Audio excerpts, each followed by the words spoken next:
ತಮಗೆಲ್ಲರಿಗೂ ನಮಸ್ಕಾರಗಳು. ಶ್ರೀಮದ್ ರಾಮಾಯಣ ಒಂದು ಕ್ರೌಂಚ ಪ್ರಸಂಗದಿಂದ ಹೇಗೆ ತೊಡಗಿತು ಎಂಬುದನ್ನು ನಿನ್ನೆ ನಿವೇದನೆ ಮಾಡಿಕೊಂಡೆ. ಭಗವತ್ ಸಂಕಲ್ಪವಿಲ್ಲದೆ ಒಂದು ದೈವಿ ಕೃತಿ ಲೋಕದಲ್ಲಿ ಅವತರಿಸೋದಿಲ್ಲ ಅಂತ ತೋರಿಸಿದೆ. ಬ್ರಹ್ಮದೇವನ ಸಂಕಲ್ಪದಂತೆ ನಾರದರು ಬಂದು ಸಂಕ್ಷೇಪ ರಾಮಾಯಣವನ್ನು ಉಪದೇಶ ಮಾಡಿ ವಾಲ್ಮೀಕಿಗೆ ಅದನ್ನು ಯಾವ ಛಂದಸ್ಸಿನಲ್ಲಿ ಬರೀಬೇಕನ್ನೋದು ಅದು ಸರಸ್ವತಿಯಿಂದ ಕ್ರೌಂಚ ಪ್ರಸಂಗದಲ್ಲಿ ತೋರಿಕೊಂಡು ಮತ್ತು ಇಡೀ ಗ್ರಂಥವನ್ನು ಯಾವ ಮರ್ಮಸಹಿತವಾಗಿ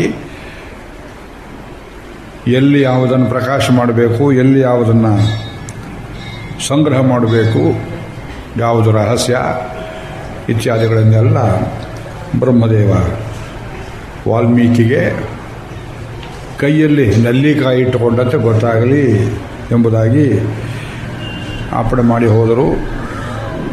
ಅದಾದ ಮೇಲೆ ಇವರು ಕಾವ್ಯವನ್ನು ರಚಿಸುವುದನ್ನು ಆರಂಭಿಸಿದರು. ಕಾವ್ಯ ರಚನೆ ಅಂದರೆ ಪೇಪರು ಪೆನ್ ಹಿಡ್ಕೊಂಡು ಬರೆಯೋದಲ್ಲ, ಅದು ಹಾಗೆಯೇ ಗ್ರಥನ ಅಕ್ಷರಗಳನ್ನು ಕೂಡಿಸಿ ಛಂದಸ್ಸಿನಲ್ಲಿ ಹೇಳ್ತಾ ಹೋಗುವುದು. ಅದನ್ನು ಭರದ್ವಾಜರು ಮನಸ್ಸಲ್ಲಿ ಗ್ರಹಣ ಮಾಡುವುದು. ಈ ರೀತಿಯಲ್ಲಿ ಗ್ರಂಥ ರಚನೆಯಾಯಿತು. ಆ ಹೊತ್ತಿಗೆ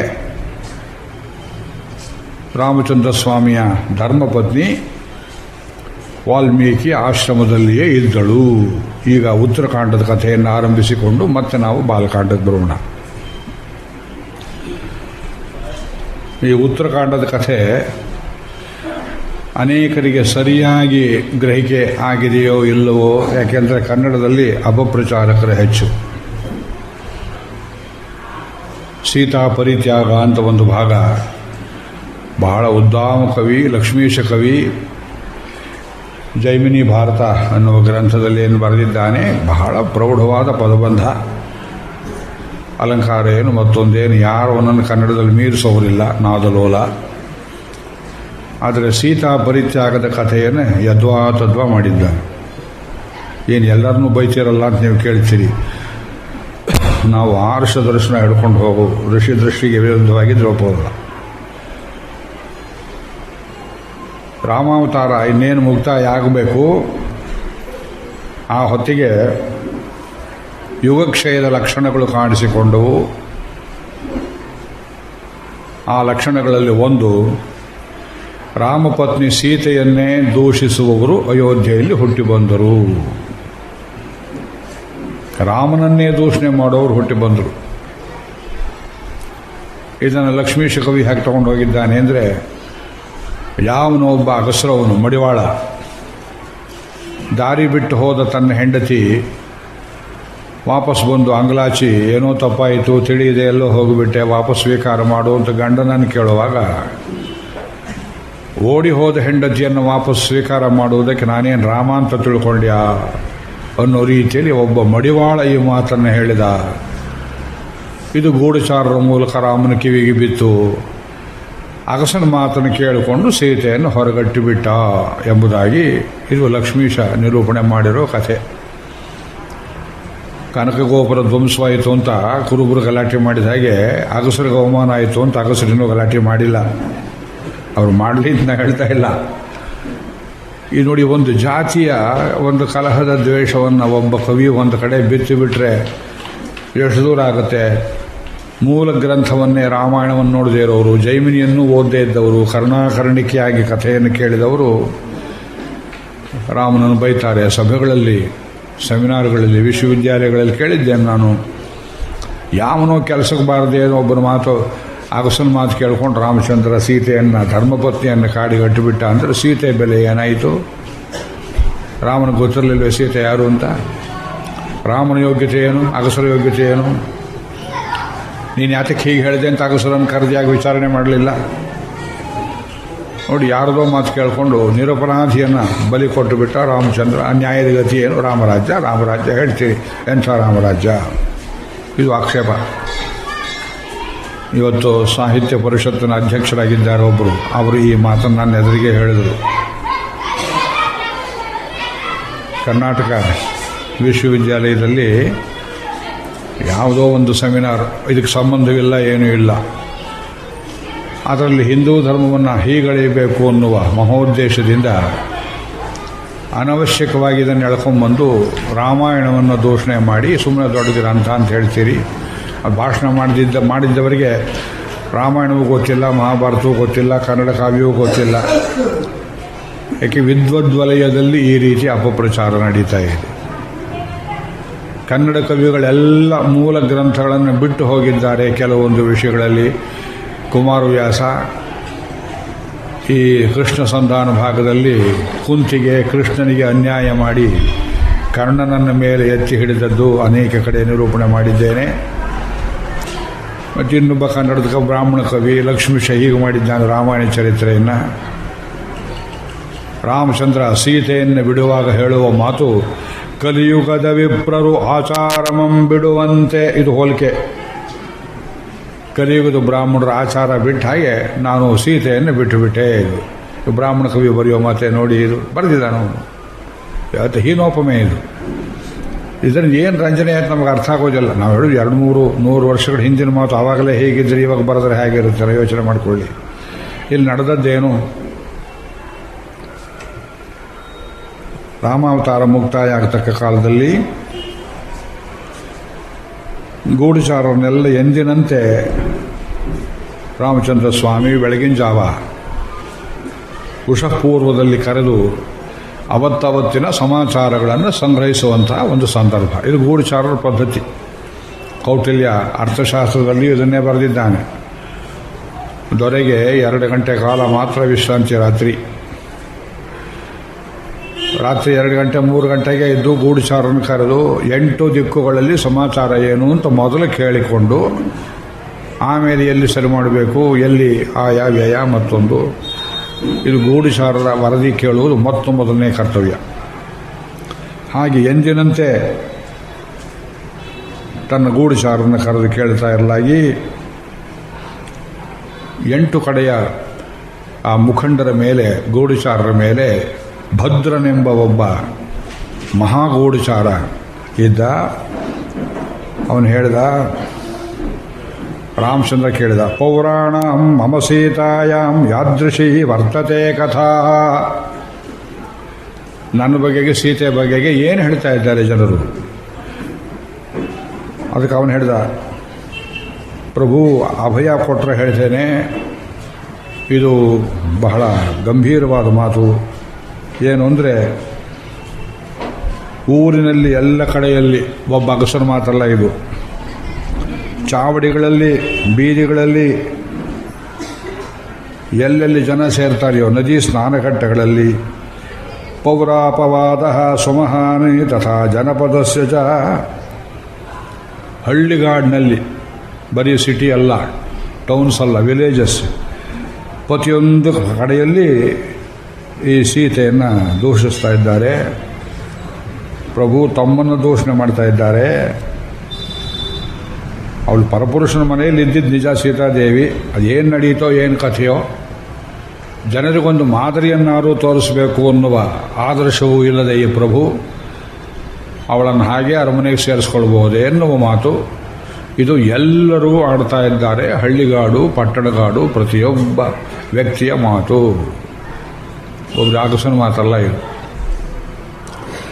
ಈಗ ಪ್ರಶ್ನೆ, ಇಡೀ ರಾಜ್ಯದ ಪ್ರಜೆಗಳೆಲ್ಲರೂ ತಿಳಿದೋ ತಿಳಿಯದೆಯೋ ಒಂದು ವಿಷಯದಲ್ಲಿ ಶಂಕಿತರಾದರೆ ಆದರ್ಶ ದೊರೆಯಾದವನು, ಪ್ರಭುವಾದವನು ಅದಕ್ಕೆ ಬೆಲೆ ಕೊಡಬೇಕು. ನೀವು ಹೇಳ್ಕೊಳ್ಳಿ, ನಾ ಶುದ್ಧವಾಗಿದ್ದೇನೆ ಅಂತ ಮೊಂಡು ಮಾಡುವುದಲ್ಲ.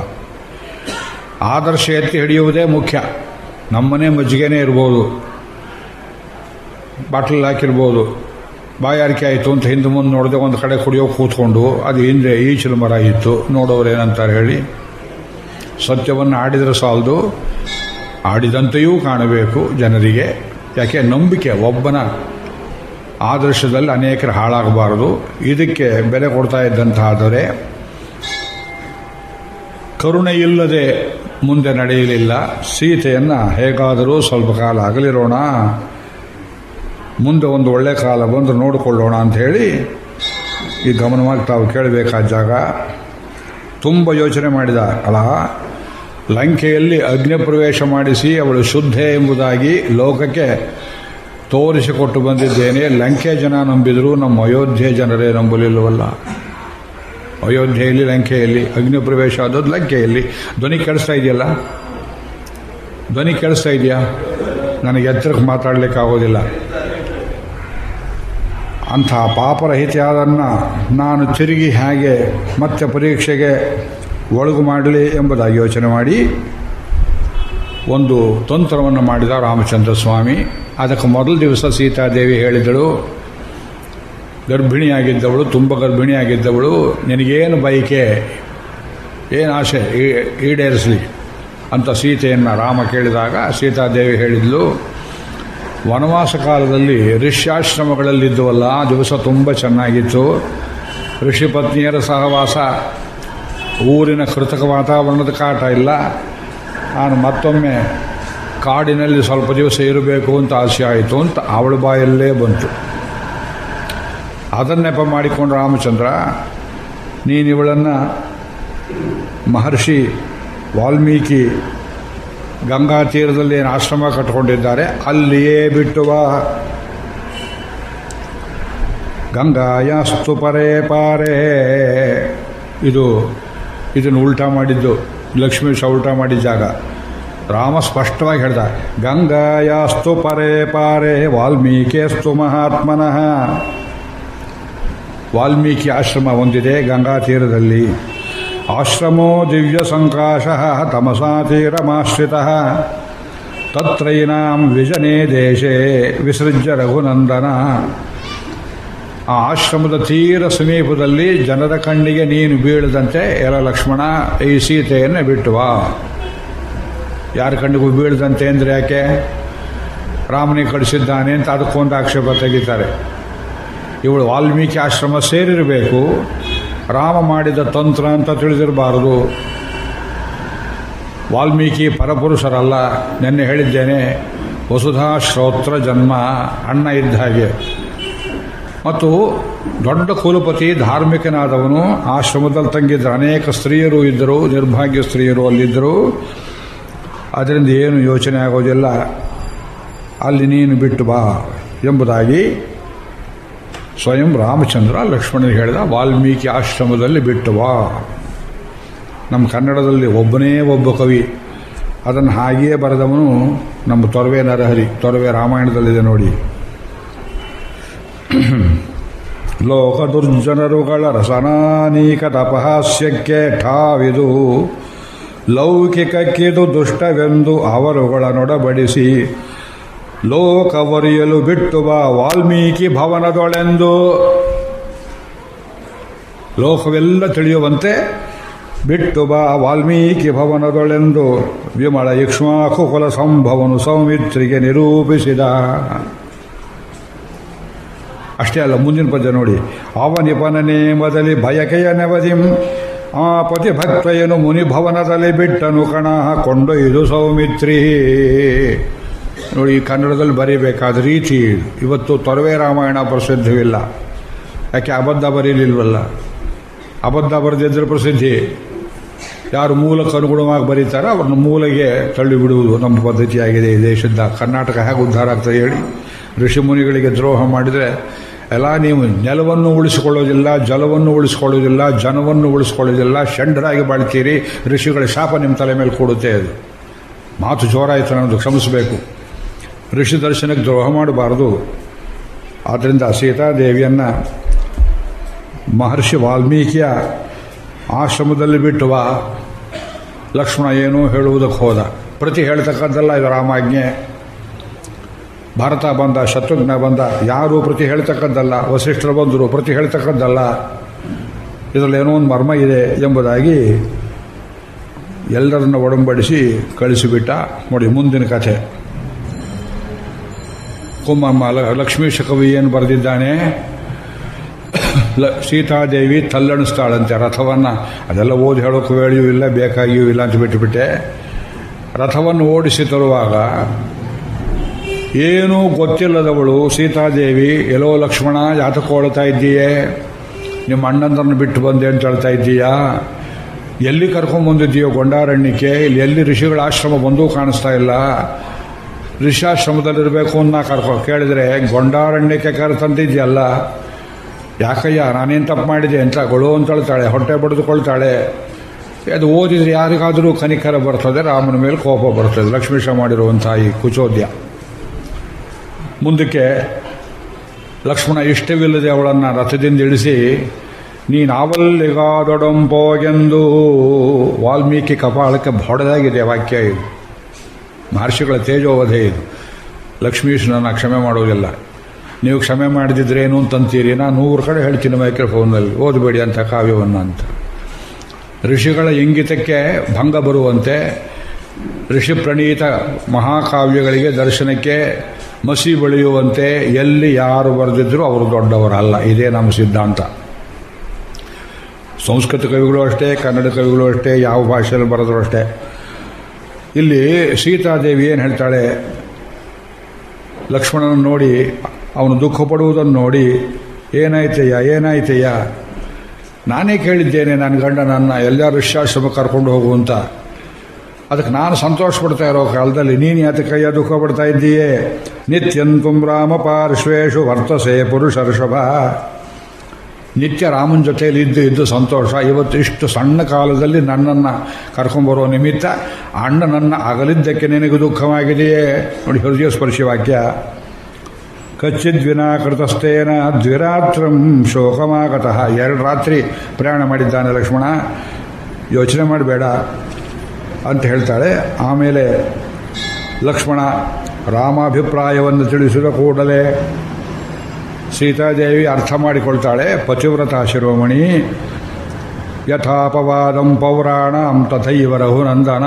ಅವಳಿಗೆ ಅರ್ಥವಾಯಿತು, ಗಂಡನು ಸರಿಯಾದ ಹೆಂಡತಿ. ಕಡೆಗೆ ಕರುಣಾಳು ರಾಘವನಲ್ಲಿ ತಪ್ಪಿಲ್ಲ, ಹೆಣ್ಣಾಗಿ ಹುಟ್ಟಿದ ನಾನು ಹೆಣ್ಣಾಗಿ ಹುಟ್ಟಿದ ನನ್ನದೇ ತಪ್ಪು ಅಂತ ಸೀತೆ ಎದೆ ಬಡ್ಕೊಳ್ತಾಳೆ ಅನ್ನೋ ಮಾತನ್ನು ಬರೆದಿದ್ದಾರೆ. ರಾಮನನ್ನ ಆಕ್ಷೇಪ, ಇದಕ್ಕಿಂತ ಬೇರೆ ರೀತಿ ರಾಮನ ತಪ್ಪಿಲ್ಲ, ಕೊಂಕು ಮಾತು, ವ್ಯಂಗ್ಯ. ನಾ ಹೆಣ್ಣಾಗಿ ಹುಟ್ಟಿದ ನನ್ನದೇ ತಪ್ಪು, ರಾಮ ಕಾಡಿಗೆ ಕಳಿಸಿಬಿಟ್ಟ. ಈಗ ಜೈಮಿನಿ ಭಾರತ ಸೀತಾ ಪರಿತ್ಯಾಗ ಭಾಗ ನೀವು ಓದಿ ರಾಮನ ಮೇಲೆ ಒಂದು ಕವಡೆಯಷ್ಟು ಗೌರವ ನಿಮಗೆ ಬರೋದಿಲ್ಲ. ಅದು ಪ್ರಚಾರವಾಗಿ ಕೂತಿದೆ ಕರ್ನಾಟಕದಲ್ಲಿ ಭೂತವಾಗಿ. ಏನು ಮಾಡಲಿ ನಾನು? ಮೂಲ ಗ್ರಂಥ ಓದೋರಿಲ್ಲ, ಅಥವಾ ಈಗ ಬೆಂಗಳೂರಲ್ಲಿ ಹುಟ್ಕೊಂಡಿದ್ದಾರೆ ಮೂಲ ಗ್ರಂಥವನ್ನು ಓದೋದೇ ಪ್ರವಚನ ಮಾಡುವವರು. ಅಲ್ಲಿ ಇಲ್ಲಿ ಹರಕು ಕಥೆ ಕೇಳಿ ಹೊಟ್ಟೆಪಾಡಿಗೋಸ್ಕರ ಪ್ರವಚನ ಮಾಡತಕ್ಕಂಥ ದುಷ್ಟರು ಹುಟ್ಟಿಕೊಂಡಿದ್ದಾರೆ. TV ಹಿಡ್ಕೊಂಡಿದ್ದಾರೆ, ರೇಡಿಯೋ ಹಿಡ್ಕೊಂಡಿದ್ದಾರೆ, ಪ್ರವಚನ ವೇದಿಕೆಗಳು ಹಿಡ್ಕೊಂಡಿದ್ದಾರೆ. ದೊಡ್ಡ ದೊಡ್ಡ ವಿದ್ವಾಂಸರು ಗೋಕರ್ಣದಲ್ಲಿ ಉಳಿದು ಬಿಟ್ಟಿದ್ದೀರಿ. ನೀವು ಪ್ರಚಾರ ಮಾಡೋದಿಲ್ಲ, ಏನು ಗೊತ್ತಿಲ್ಲದೆ ನನ್ನ ಕೈಯಲ್ಲಿ ಹೇಳಿಸ್ತಾ ಇದ್ದೀರಿ. ಈ ದುಸ್ಥಿತಿ ಹೇಗಿದೆ? ಸಂಸ್ಕೃತದ ಪ್ರಚಾರ ಎಲ್ಲಿ ತಪ್ಪಿತು? ಮೂಲ ಗ್ರಂಥಗಳಿಗೆ ಲಿಂಕ್ ತಪ್ಪಿ ಹೋಯಿತು ನಮಗೆ. ರಾಮಾಯಣ ಮಹಾಭಾರತ ಭಾಗವತ ಕೇಳೋರಿಲ್ಲ. ಆದರೆ ಸೀತಾದೇವಿ ಹೇಳ್ತಾ ಇದ್ದಾಳೆ, ಪೌರಾಪವಾದ ಬಂದದ್ದು ನಿಜ, ಆದರೆ ರಾಮನಿಗೆ ಅಪವಾದವನ್ನು ತಪ್ಪಿಸುವುದು ಪತ್ನಿಯದು ಕರ್ತವ್ಯ ಇದೆ. ಆದ್ದರಿಂದ ನೀನು ಯೋಚನೆ ಮಾಡಬೇಡ, ನನ್ನನ್ನು ಇಲ್ಲಿ ಬಿಟ್ಟು ಹೋಗು, ನಾನು ಹೇಗಾರು ಸಂಭಾಳಿಸ್ಕೊಳ್ತೇನೆ ಎಂಬುದಾಗಿ ಸೀತಾದೇವಿ ಹೇಳುವ ವಾಕ್ಯಗಳನ್ನೆಲ್ಲ ಮಹರ್ಷಿ ಕೊಟ್ಟಿದ್ದಾರೆ. ಇದು ಲಕ್ಷ್ಮೀಶನ ದೂಷಣೆಗೋಸ್ಕರ ಹೇಳಿದ್ದಲ್ಲ, ಯಥಾರ್ಥ ಇದ್ದದ್ದನ್ನು ಹೇಗೆ ತಿರುಚುತ್ತಾರೆ ಅನ್ನೋದಕ್ಕೆ. ದೊಡ್ಡ ಕವಿಗಳು ಹೊರತಲ್ಲ, ಇವು ಸಣ್ಣವರು ಬರೆದು ಇವತ್ತು ದೊಡ್ಡವರಾಗಿದ್ದರೆ ಬುದ್ಧಿಗೆಟ್ಟವರು ಮಾಡ್ತಾರೆ ಅಂತ. ದೊಡ್ಡ ಕವಿಗಳು ಲಕ್ಷ್ಮೀಶ ಎಂಥ ಅವನು ಸಂಸ್ಕೃತದಲ್ಲೇ ಕಾವ್ಯ ಬರೆಯುವುದಾಗಿತ್ತು. ಆ ಕವಿ ಹೀಗೆ ಮಾಡಿದ್ದಾನೆ.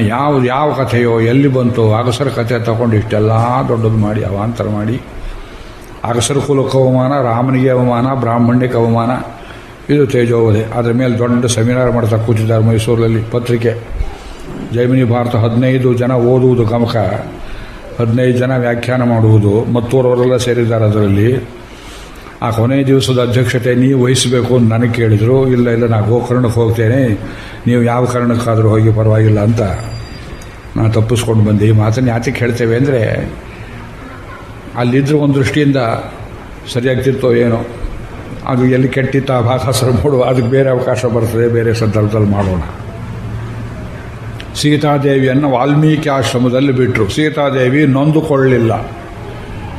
ಪತಿಭಕ್ತ ಪರಾಯಣಿಯಾಗಿ ಇದು ಏನು ಪರವಾಗಿಲ್ಲ, ಯಥಾಪವಾದಂ ಪೌರಾಣಂ ತಥೈವ ರಘುನಂದನ ಪತಿರ್ಹಿ ದೇವತಾ ನಾರ್ಯಾ ಪತಿರ್ಬಂಧು ಪತಿರ್ಗುರು ಪ್ರಾಣೈರಪಿ ಪ್ರಿಯಂ ತಸ್ಮಾತ್ ಭರ್ತು ಕಾರ್ಯಂ ವಿಶೇಷತಃ. ಎಲ್ಲಿ ಈ ಮಾತು ಏನಾದ್ರು ಒಂದು ಚೂರು ಟ್ರಾನ್ಸ್ಲೇಟ್ ಮಾಡಿದ್ದಾನೆ ನೋಡಿ. ಪ್ರಾಣ ಕೊಟ್ಟಾದರೂ ಪತಿಯ ಮಾತನ್ನು ನಡೆಸಬೇಕು. ಪತಿ ನನಗೆ ಹಿತವನ್ನೇ ಮಾಡಿದ್ದಾನೆ, ಸೀತಾದೇವಿ ದುಷ್ಟಳಲ್ಲ ಅಂತ ಲೋಕಕ್ಕೆ ತೋರಿಸೋದಕ್ಕೆ ಮಾಡಿದ್ದಾನೆ ಅಂತ ಸಮರ್ಥನೆ ಕೊಡ್ತಿದ್ದಾಳೆ ಸೀತಾದೇವಿ. ಹೆಣ್ಣಾಗಿ ಹುಟ್ಟಿದ್ನಂತ ತಪ್ಪು ಅಂತ ಹೊಟ್ಟೆ ಬಡ್ಕೊಂಡ್ಲು ಅಂತ ಅಲ್ಲಿ ಬರೆದರೆ ಆಯಿತು. ಲಕ್ಷ್ಮಣ ಊರಿಗೆ ಬಂದುಬಿಟ್ಟ. ವಾಲ್ಮೀಕಿಯ ಆಶ್ರಮದ ಅನೇಕ ಋಷಿಗಳ ಪತ್ನಿಯರು ಈ ಮಾತೆ ಒಬ್ಬಳೇ ಕುಳಿತದ್ದನ್ನು ನೋಡಿ ಕರ್ಕೊಂಡು ಹೋದರು, ಉಪಚಾರ ಮಾಡಿದರು. ಗರ್ಭಿಣಿ ಅಂತ ತಿಳ್ಕೊಂಡ್ರು. ವಾಲ್ಮೀಕಿ ಆಶ್ರಮದಲ್ಲಿ ಏನು ಕೊರತೆ ಇರಲಿಲ್ಲ. ಆಕೆಗೆ ಹೆರಿಗೆ ಆಯಿತು. ಅಷ್ಟೊತ್ತಿಗೆ ಸೀತಾದೇವಿಗೆ ತುಂಬ ವೈರಾಗ್ಯ. ಇದು ಮನುಷ್ಯ ರೀತಿಯಲ್ಲಿ ಅಭಿನಯ ಮಾಡ್ತಾ ಇದ್ದಾರೆ ಅಂತ ತಿಳ್ಕೋಬೇಕು. ಜಗನ್ಮಾತೆ ಜಗತ್ಪಿತ ಇವರು ಲೋಕಕ್ಷೇಮಾರ್ಥವಾಗಿ ಆಡಿದ ನಾಟಕ ದಶಾವತಾರದಲ್ಲಿ ಒಂದು ಅಂಕ, 7ನೇ ಅಂಕ ಇದು. ಅದು ದೈವಿ ಪಾತಳಿಯಲ್ಲಿ ಮನುಷ್ಯ ಪಾತಳಿಯಲ್ಲಿ ಒಟ್ಟಿಗೆ ಕಥೆ ನಡೆಸೋದು ಕಷ್ಟ. ಮನುಷ್ಯ ದೃಷ್ಟಿಯಲ್ಲಿ ಬೋಧೆ ಇದೆ, ದೈವಿ ದೃಷ್ಟಿಯಲ್ಲಿ ರಂಜನೆ ಇದೆ, ತತ್ವಾರ್ಥ ಇದೆ. ಇದೆರಡನ್ನೂ ಒಟ್ಟಿಗೆ ಹೇಳಿದ್ರೆ ರಸಾಭಾಸವಾಗುತ್ತೆ, ಮತ್ತೆ ಹೇಳಬಾರದು. ಅದರಿಂದ ಇಲ್ಲಿ ನಾವು ತಪ್ಪು ತಿಳಿಯೋಕೆ ಅವಕಾಶವಿಲ್ಲ. ಹೆರಿಗೆ ಆಯಿತು. ಮಕ್ಕಳಿಗೆ ಕುಶಲವ ಅಂತ ಹೆಸರಿಟ್ಟರು. ಕುಶೀಲವವು ಅಂತ ಹೇಳ್ತಾರೆ. ಕುಶೀಲವರು ಅಂದರೆ ಗಾಯಕರು. ಗಾನ ರೂಪದಲ್ಲಿ ಪ್ರಾಚೀನ ಚರಿತ್ರೆಗಳನ್ನು, ರಾಜವಂಶಾವಳಿಗಳನ್ನು ಹೇಳುವವರು ಅವರು ಕುಶಲವರು. ಅವ್ರಿಗೆ ಆ ವಿದ್ಯೆಯನ್ನೆಲ್ಲ ವಾಲ್ಮೀಕಿ ಕಲಿಸಿದರು, ಉಪನಯನ ಮಾಡಿದರು. ಇದೆಲ್ಲ ಹೇಳಿದ್ದೇನೆ. ಅದೆಲ್ಲ ಆದಮೇಲೆ ಇದು ಮುಂದಿನ ಕಥೆ, ನಮ್ಮ ಬಾಲಕಾಂಡದ ರಾಮಾಯಣಕ್ಕೆ ಸಂಬಂಧಪಟ್ಟದ್ದು. ಅದನ್ನು ಹೇಳ್ತೇನೆ. ಒಂದು ದಿವಸ ರಾಮಚಂದ್ರ ಸ್ವಾಮಿಯ ಕೊನೆಯ ಅಶ್ವಮೇಧಕ್ಕೆ ಆಹ್ವಾನ ಬಂತು ವಾಲ್ಮೀಕಿ ಮಹರ್ಷಿಗೆ. ಇಲ್ಲಿ ಒಂದು ಸ್ವಾರಸ್ಯ. ಅಶ್ವಮೇಧ ಯಾಗವನ್ನು ಎಷ್ಟೋ ಮಾಡಿದ್ದ ರಾಮಚಂದ್ರ. ಪೌಂಡರೀಕ ಅಶ್ವಮೇಧಾಭ್ಯಾಂ ವಾಜಪೇಯೇನ ಚ ಅಸಕೃತ್. ಪಟ್ಟಾಭಿಷೇಕ ಸರ್ಗದಲ್ಲಿ ನೂರಾರು ಯಜ್ಞ ಯಾಗ ಮಾಡಿ ಎಲ್ಲಿಯೂ ಯೂಪ ಸ್ತಂಭಮಯವಾಗಿತ್ತು. ಲಕ್ಷ್ಮೀಷ್ಣೆ ಬರೀತಾನೆ. ಈ ಯಾಗ ನಡೆದಿದ್ದೆಲ್ಲ ಅಯೋಧ್ಯೆಯಲ್ಲಿ. ಸರಯುವಾಶ್ಚ ಉತ್ತರೇ ತೀರೆ ಯಜ್ಞಭೂಮಿರ್ವಿಧೀಯತಾಂ. ಸರಯೂ ನದಿಯ ಉತ್ತರ ತೀರದಲ್ಲಿ, ಗಂಗೆಗೆ ಹೋದರೆ ಗೊತ್ತಾಗತ್ತಲ್ಲಿ ಅಯೋಧ್ಯೆಗೆ. ವಿಚಿತ್ರವಾದ ಊರು. ಅಯೋಧ್ಯೆಗೆ ತಾವು ದಯಮಾಡಿಸಿದ್ದೀರಾ? ಊರು ತಗ್ಗಿನಲ್ಲಿದೆ, ನದಿ ಮೇಲಿದೆ, ಎತ್ತರದಲ್ಲಿ ಕಟ್ಟೆ ಹಾಕಿದ್ದಾರೆ. ಸರಯೂ ನದಿ ಹರಿದು ಬರುವಾಗ ಉತ್ತರದ ಕಡೆಗೆ ಮಾತ್ರ ಮರಳನ್ನು ಚೆಲ್ತದೆ ಗಾಳಿಯಿಂದ, ದಕ್ಷಿಣದ ಕಡೆಗೆ ಬರೀ ತೀರ್ಥವನ್ನು ಕೊಡ್ತದೆ. ವಿಚಿತ್ರವಾದ ನದಿ. ಆ ಮರಳು ರಾಶಿಯ ಮೇಲೆ ಸಣ್ಣ ಮರಳು. ದಶರಥ ಅಶ್ವಮೇಧ ಮಾಡಿದ್ದು ಅಲ್ಲಿಯೇ, ರಾಮಚಂದ್ರ ಅನೇಕ ಅಶ್ವಮೇಧ ಮಾಡಿದ್ದು ಅಲ್ಲಿಯೇ. ಆದರೆ ಈ ಕೊನೆ ಅಶ್ವಮೇಧವನ್ನು ಯಜ್ಞಮಾಟಸ್ಥ ಸುಮಹಾನ್ ಗೋಮತ್ಯ ನೈಮಿಷೇವನೇ, ಗೋಮತಿ ನದಿ ತೀರದಲ್ಲಿ ನೈಮಿಷಾರಣ್ಯದಲ್ಲಿ ಮಾಡಿದ ರಾಮಚಂದ್ರ. ತುಂಬ ಮುಖ್ಯವಾದ ಒಂದು ಅಂಶ ಗಮನಿಸಬೇಕು. ನೈಮಿಷ ಕ್ಷೇತ್ರ ಬಹಳ ಪವಿತ್ರವಾದದ್ದು. ನಮ್ಮ ಅಷ್ಟಾದಶ ಪುರಾಣಗಳನ್ನೆಲ್ಲ ಸೂತ ಪೌರಾಣಿಕರು ಪ್ರವಚನ ಮಾಡಿದ ಜಾಗ. ಈ ಭೂಮಂಡಲದಲ್ಲಿ ತುಂಬ ಶ್ರೇಷ್ಠವಾದ ಜಾಗ ಯಾವುದು ಅಂತ ದೇವತೆಗಳು ಪರೀಕ್ಷೆ ಮಾಡೋಕೆ ಒಂದು ಚಕ್ರವನ್ನು ಬಿಟ್ಟರಂತೆ. ಅದು ಹೋಗಿ ಅಲ್ಲಿ ಬಿತ್ತು. ಅಲ್ಲಿ ಮಾಡಿದರೆ ದಾನ ಧರ್ಮ ಯಜ್ಞ ತಪಸ್ಸು ಪ್ರವಚನ ಎಲ್ಲ ಪರಿಪೂರ್ಣವಾಗುತ್ತೆ. ಅಮೃತತ್ವ ಪ್ರಾಪ್ತಿ. ಅರಣ್ಯ ರೂಪದಲ್ಲಿದ್ದಾನೆ ಭಗವಂತ ಅಲ್ಲಿ. ಆ ಗೋಮತಿ ತನ್ನಂತಾನೇ ಬಳಸಿಕೊಳ್ತದೆ ಒಂದು ಕಡೆಯಲ್ಲಿ. ಚಕ್ರತೀರ್ಥ ಅಂತ ಹೇಳ್ತಾರೆ. ಆ ತೀರ್ಥದಲ್ಲಿ ರಾಮಚಂದ್ರ ಇದನ್ನು ಉದ್ದೇಶ ಮಾಡಿ ಅಯೋಧ್ಯೆ ಬಿಟ್ಟು ಯಾಕೆ ಮಾಡಿದ ಅಲ್ಲಿ? ಇದರಲ್ಲಿ ಒಂದು ತಂತ್ರ. ಮತ್ತೆ ಅಯೋಧ್ಯೆಯಲ್ಲೇ ಮಾಡಿದರೆ ಮತ್ತೆ ಸೀತಾದೇವಿಯನ್ನು ಕರೆಸಿ ಅವಳು ಪರಿಶುದ್ಧೆ ಅಂತ ತೋರಿಸಿ ತನ್ನ ಜೊತೆಯಲ್ಲಿ ಸೇರಿಸಿಕೊಳ್ಳೋದು ಕಷ್ಟ. ಅಯೋಧ್ಯೆ ಜನ ನಂಬೋದಿಲ್ಲ, ನಾಟಕ ಮಾಡಿದ್ದಾನೆ ಅಂತಾರೆ. ನೈಮಿಷಾರಣ್ಯ ಕ್ಷೇತ್ರವಾದರೆ ಎಷ್ಟೋ ದೂರವಾಯ್ತಲ್ಲ. ಋಷಿ ಮುನಿಗಳು ಲೋಕದಲ್ಲಿರೋವರೆಲ್ಲ ಬಂದು ಸೀತಾದೇವಿಯನ್ನು ಚಾರಿತ್ರ ಶುದ್ಧಳು ಅಂತ ಒಪ್ಪಿ ಅವಳು ಶಪಥವನ್ನು ಮಾಡಿ ಇನ್ನೊಂದು ಆಸೆ, ಮತ್ತೆ ಸೀತಾ ಸಮೇತನಾಗಿ ರಾಜ್ಯವನ್ನು ನಡೆಸೋಣ ಅಂತ ಮನಸ್ಸಲ್ಲಿ ಸಂಕಲ್ಪವಿತ್ತೋ ಏನೋ ಪ್ರಭುವಿಗೆ. ಅಲ್ಲಿ ಮಾಡಿದ್ದಾನೆ. ಇಲ್ಲಿ ಇನ್ನೊಂದು ನಿರೂಪಣೆಗೆ ಕಷ್ಟವಾದ ವಿಷಯ ಏನು ಅಂದರೆ, ವಾಲ್ಮೀಕಿಗೆ ಆಹ್ವಾನ ಪತ್ರಿಕೆ ಬಂತು. ಇವರು ತಮ್ಮ ಶಿಷ್ಯರಿಗೆಲ್ಲ ಹೇಳಿದರು, ಅದು ವಸಂತದಲ್ಲಿ ಆರಂಭವಾಗಿ ವಸಂತದಲ್ಲಿ ಮುಗಿಬೇಕು. ಕೆಲವೆಲ್ಲ ನಿಯಮಗಳಿದೆ. ಯಾಗಗಳನ್ನು ಸಿಕ್ಕ ಕಾಲದಲ್ಲಿ ಆರಂಭ ಮಾಡುವಾಗಿಲ್ಲ. ವರ್ತಮಾನೇ ತಥಾ ಭೂತೆ ಯಜ್ಞೇ ಚ ಪರಮಾದ್ಭುತೆ. ಅದು ನಡೀತಾ ಇದೆ. ಪೂರ್ಣಾಹುತಿ ದಿವಸ ಬಂತು. ಶಿಷ್ಯ ಆಚಕಾಮಾಶು ವಾಲ್ಮೀಕಿರ್ಮುನಿಪುಂಗವ. ಶಿಷ್ಯರ ಸಮೇತವಾಗಿ ಯಜ್ಞವಾಟಿಕೆಗೆ ಬಂದರು. ಹೇಗೆ ಬಂದರು? ಶಕಟಾಂಶ ಬಹೂನ್ ಪೂರ್ಣಾನ್ ಫಲಮೂಲೈಶ್ಚ ಶೋಭನಾನ್. ಭಿಕಾರಿಯಾಗಿದ್ದವರಲ್ಲ ಅವರು. ನೂರಾರು ಚಕ್ಕಡಿಗಳು ಗಾಡಿಗಳಲ್ಲಿ ಶಿಷ್ಯರೆಲ್ಲ ಬಂದಿದ್ದಾರೆ. ಅಧ್ಯಾಪಕರು, ಶಿಷ್ಯರು. ಮತ್ತು ಅವರು ಆಶ್ರಮದ ಸಮಸ್ತ ಪದಾರ್ಥಗಳನ್ನು ತಂದು ಬಿಟ್ಟಿದ್ದಾರೆ. ದೊಡ್ಡ ಮಠಾಧಿಪತಿಗಳು ಹಿಂದೆ ಬರ್ತಿದ್ರು. ಹೇಗೆ ಬರ್ತಿದ್ರು? ಅವರು ಎಲ್ಲಿ ಬೀಡು ಬಿಟ್ಟರೆ ಅದೇ ಮಠ, ಎಲ್ಲಿ ಬೀಡು ಬಿಟ್ಟರೆ ಅದೇ ಆಶ್ರಮ. ಮಹರ್ಷಿ ಹಾಗೆ ಬಂದಿದ್ದಾರೆ. ಪಟ್ಟಣದಲ್ಲಿ ಕೊಡಲ್ಪಡುವ ಯಾವುದೊಂದು ಪದಾರ್ಥವನ್ನು ಸ್ವೀಕಾರ ಮಾಡದೆ ಗೆಡ್ಡೆ ಗೆಣಸು ಆಹಾರ ಏನು ಬೇಕಾಗಿತ್ತು, ಜೊತೆಗೆ ಗೋವುಗಳು, ಆಶ್ರಮದಲ್ಲಿ ಸಾಕಿದ ಪ್ರಾಣಿಗಳು, ನವಿಲುಗಳು, ಗಿಳಿಗಳು, ಪಾರಿವಾಳಗಳು, ಮಹರ್ಷಿಯನ್ನು ಆಶ್ರಯ ಮಾಡಿದ್ದ ಅನೇಕ ನಿರಾಶ್ರಿತರು, ಸ್ತ್ರೀಯರು, ಪುರುಷರು ಎಲ್ಲರನ್ನೂ ಕರ್ಕೊಂಡು ಶಕಟಾಂಶ ಬಹೂನ್ ಪೂರ್ಣಾನ್ ಫಲಮೂಲೈಶ್ಚ ಶೋಭನಾನ್ ವಾಲ್ಮೀಕಿ ವಾಟೆ ರುಚಿರೇ ಸ್ಥಾಪಯನ್ ಅವಿದೂರತಃ. ವಾಲ್ಮೀಕಿ ವಾಟ ಅಂದರು. ಅವ್ರಿಗಾಗಿ ಒಂದು ಬಿಡದಿ ಜಾಗ ಮಾಡಿದ್ರು. ಈ ಕುಂಭಮೇಳದಲ್ಲಿ ಮಾಡ್ತಾರೆ ನೋಡಿ, ಡೇರ ಹಾಕಿ. ಅದು ಬರೀ ಸಣ್ಣ ಸಣ್ಣದು. ಇದು ವಾಲ್ಮೀಕಿಗೆ ಸಂಬಂಧಪಟ್ಟದ್ದು ಅಂತ ಒಂದು ಅರಣ್ಯದ ಭಾಗ ಬಿಟ್ಟುಬಿಟ್ಟಿದ್ರು. ಏನು ಅರೇಂಜ್ಮೆಂಟ್ ರಾಮಚಂದ್ರ ಮಾಡಿದ್ದ ಭರತ ಶತ್ರುಘ್ನರ ಕೈಯಲ್ಲಿ. ಅಲ್ಲಿ ಬಂದಿದ್ದಾರೆ. ಇಲ್ಲಿ ಪ್ರಶ್ನೆ ಏನು? ವಾಲ್ಮೀಕಿ ತಮ್ಮ ಶಿಷ್ಯರಿಗೆ ಹೇಳ್ತಾರೆ, ಇದು ಮತ್ತೆ ಆ ಕಡೆಯಿಂದ ತಗೊಳ್ತೇನೆ ಕಥೆ, ಗಡಿಬಿಡಿಯಲ್ಲಿ ಹೇಳ್ತಾ ಇದ್ದೇನೆ. ಮಕ್ಕಳಿರ, ನಿಮ್ಮ ಬಾಯಲ್ಲಿ ಏನು ರಾಮಾಯಣವನ್ನು ಹೇಳೋದು ಅಭ್ಯಾಸ ಮಾಡಿಕೊಂಡಿದ್ದೀರಿ, ಇದನ್ನು ನೀವು ರಾಮನೆದುರಿಗೆ ಹೇಳುವಂತೆ ಆಗಬೇಕು. ನೀವೇ ಹೋಗಿ ನಾವು ಹೇಳ್ತೇವೆ ಅವಕಾಶ ಕೊಡಿ ಅಂತ ಅರ್ಜಿ ಹಾಕೊಳ್ಳೋದಲ್ಲ. ಅನೇಕ ಋಷಿಗಳಿಗೆ ಬೇರೆ ಬೇರೆ ಬೇರೆ ಜಾಗ ಏನು ಮಾಡಿದ್ದಾರೆ. ನೀವು ಋಷಿವಾಟಿಗಳ ಮಧ್ಯದಲ್ಲಿ ಹೆಗಲಿನಲ್ಲಿ ತಂಬೂರಿ ವೀಣೆ ಹಾಕೊಂಡು ನುಡಿಸ್ತಾ ಹೋಗಿ ಅವರೆಲ್ಲ ಭಕ್ತಿಯಿಂದ ಕೇಳ್ತಾರೆ. ಕೇಳಿದ ಮೇಲೆ ಸ್ವಯಂ ಪ್ರಭು ರಾಮನು ಇದನ್ನು ಕೇಳಿ ನಡುಬೀದಿಯಲ್ಲಿ ಹಾಡಬಾರ್ದು ರಾಮಾಯಣ, ನಮ್ಮ ಅರಮನೆಯಲ್ಲಿ ನಡೆಯಲಿ ಅಂತ ಕರೆಸ್ತಾನೆ. ಅಲ್ಲಿ ಹೋದಾಗ ಗಂಭೀರವಾಗಿ ನೀವು ಹೇಳಬೇಕು. ಕತೆ ಹೇಗೆ ಹೇಳಬೇಕು? ಕತೆ ಹೇಳುವಾಗ ಸ್ವಲ್ಪವಾದರೂ ಆಲಸ್ಯವನ್ನು ಪಡಬಾರದು. ಆ ರಾಮ ಸಭೆಯಲ್ಲಿ ಅನೇಕ ಪಂಡಿತರು ಕೂತಿರ್ತಾರೆ. ನಾನಾ ದೃಷ್ಟಿಯಿಂದ ತಪ್ಪನ್ನು ಹುಡುಕೋರು. ನಿರುಕ್ತ, ವ್ಯಾಕರಣ, ಛಂದಸ್ಸು ತಿಳಿದವರು, ವೇದವನ್ನು ತಿಳಿದವರು, ನರ್ತನವನ್ನು ಬಲ್ಲವರು, ಸಂಗೀತ ಬಲ್ಲವರು, ಚಿತ್ರಕಲೆಯನ್ನು ಬಲ್ಲವರು, ಪೌರಾಣಿಕರು, ಶಬ್ದವೇದರು, ಸ್ವರಲಕ್ಷಜ್ಞರು, ಗಾಂಧರ್ವ ತತ್ವವೇದರು, ನೈಗಮರು, ಪಾದಾಕ್ಷರ ಸಮಾಸಜ್ಞರು, ಛಂದೋವಿದರು ಎಲ್ಲ ಲಿಸ್ಟ್ ಕೊಟ್ಟಿದ್ದಾರೆ. ಏನು ಸಭೆ ಅದು! ಅವರೆದುರಿಗೆ ನನ್ನ ಮಾನ ನಿಮ್ಮ ಕೈಲಿದೆ ಹುಡುಗರ, ಚೆನ್ನಾಗಿ ಹೇಳಬೇಕು. ಆದರೆ ಹೇಳುವಾಗ ನಿಮಗೆ ಎಲ್ಲರ ಗಂಟ್ಲಲ್ಲಿ ಮಧ್ಯೆ ಮಧ್ಯೆ ಆಯಾಸ ಉಂಟಾದರೆ ಎಲ್ಲಿ ಅಂತೆ ಅವರ ಮಕ್ಕಳ ಹೆಗಲಿನಲ್ಲಿ ಜೋಳಿಗೆಯನ್ನು ಹಾಕಿ, ಈ ಜೋಳಿಗೆಯಲ್ಲಿ ದಿವ್ಯೌಷಧಿಗಳು ನಮ್ಮ ಆಶ್ರಮದಲ್ಲಿ ಬೆಳೆದದ್ದನ್ನು ಹಾಕಿದ್ದೇವೆ, ಅದನ್ನು ನೀವು ಆಸ್ವಾದ್ಯ ಗಾಯತ ಮೂಲಿಕೆ ಬಾಯಲ್ಲಿಟ್ಕೊಂಡು ಚೀಪ್ತಾ ನೀವು ಗಾನವನ್ನು ಮಾಡಬೇಕು. ಅವರೇನಾದರೂ ಬೆಳ್ಳಿ ಬಂಗಾರ ಹೊನ್ನು ಕೊಡುವುದಕ್ಕೆ ಬಂದರೆ ನಾವು ಅರಣ್ಯಸ್ಥರು, ಋಷಿಗಳ ವಾಟಿಕೆಯಿಂದ ಬಂದವರು ನಮಗೇನು ಬೆಳ್ಳಿ ಬಂಗಾರ ಉಪಯೋಗ ಇಲ್ಲ ಅಂತ ಅವರಿಗೆ ವಾಪಸ್ ಕೊಡಬೇಕು. ಲೋಭವನ್ನು ಕಿಂಚಿತ್ತು ಮಾಡತಕ್ಕದ್ದಲ್ಲ.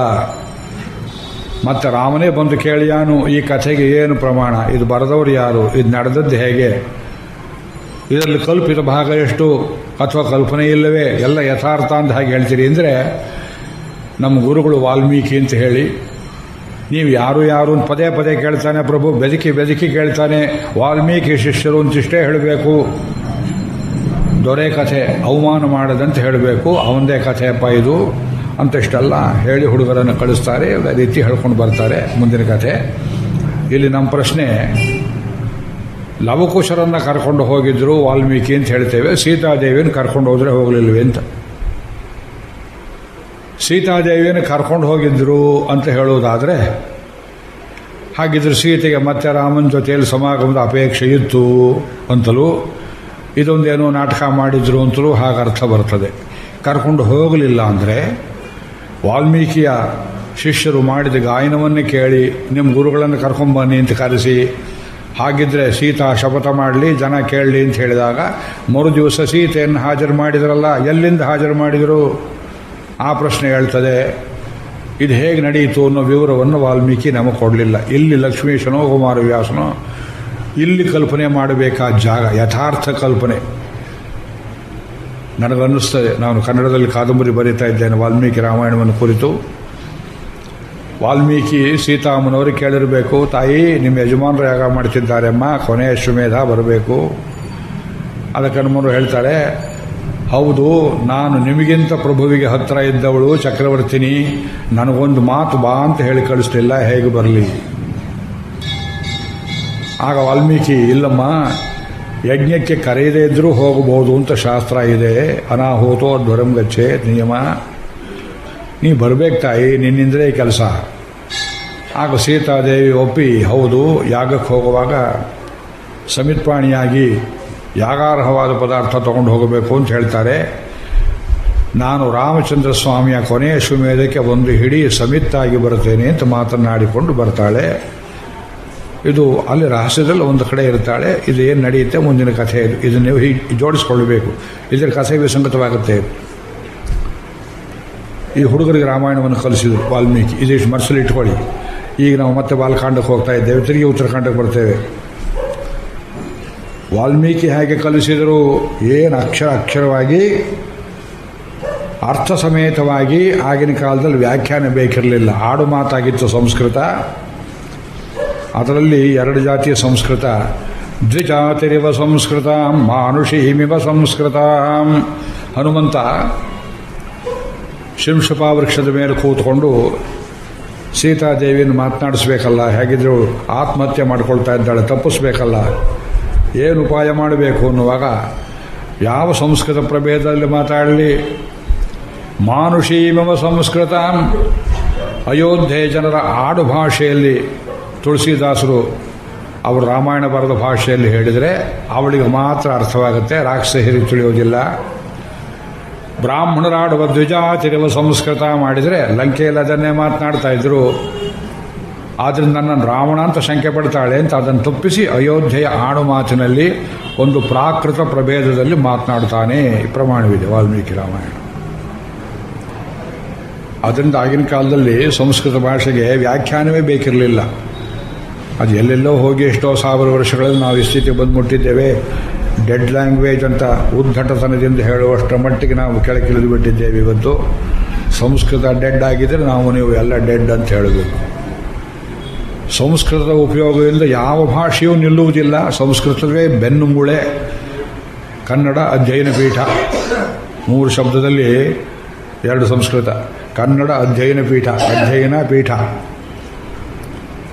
ಕನ್ನಡ ಅನ್ನೋದನ್ನ ಕರ್ನಾಟಕ ಅಂತ ಮಾಡ್ಬೋದಾಗಿತ್ತು, ಏನೋ ಕನ್ನಡ ಅಂತ ಇಟ್ಕೊಂಡಿದ್ದಾರೆ. ನೀವು ಬೇಕಾದ್ರೆ ಕುವೆಂಪು ಅವರ ರಾಮಾಯಣ ದರ್ಶನ ಅರ್ಧಕ್ಕರ್ಧ ಸಂಸ್ಕೃತ, ತಪ್ಪೋ ನೆಪೋ ವ್ಯಾಕರಣ ಬದ್ಧವೋ ಬೇರೆ ವಿಷಯ. ಅರ್ಧಕ್ಕರ್ಧ ಸಂಸ್ಕೃತ ಮಯವಾಗಿದೆ. ಸಂಸ್ಕೃತವನ್ನು ತೆಗೆದರೆ ಕನ್ನಡ 5 ನಿಮಿಷದಲ್ಲಿ ಸತ್ತು ಹೋಗ್ತದೆ. ಮಲಯಾಳಿ ಭಾಷೆಗೆ ಗೊತ್ತದು. ಸಂಸ್ಕೃತ ಪ್ರಚುರವಾಗಿದೆ, ಸಂಸ್ಕೃತ ದ್ವೇಷ ಮಾಡೋದಿಲ್ಲ. ತೆಲುಗಿನಲ್ಲಿ ಸಂಸ್ಕೃತ ತುಂಬ ಇದೆ, ದ್ವೇಷ ಮಾಡೋದಿಲ್ಲ. ತಮಿಳುನಾಡಲ್ಲಿ ಸ್ವಲ್ಪ ಮಟ್ಟಿಗಿದೆ ದ್ವೇಷ.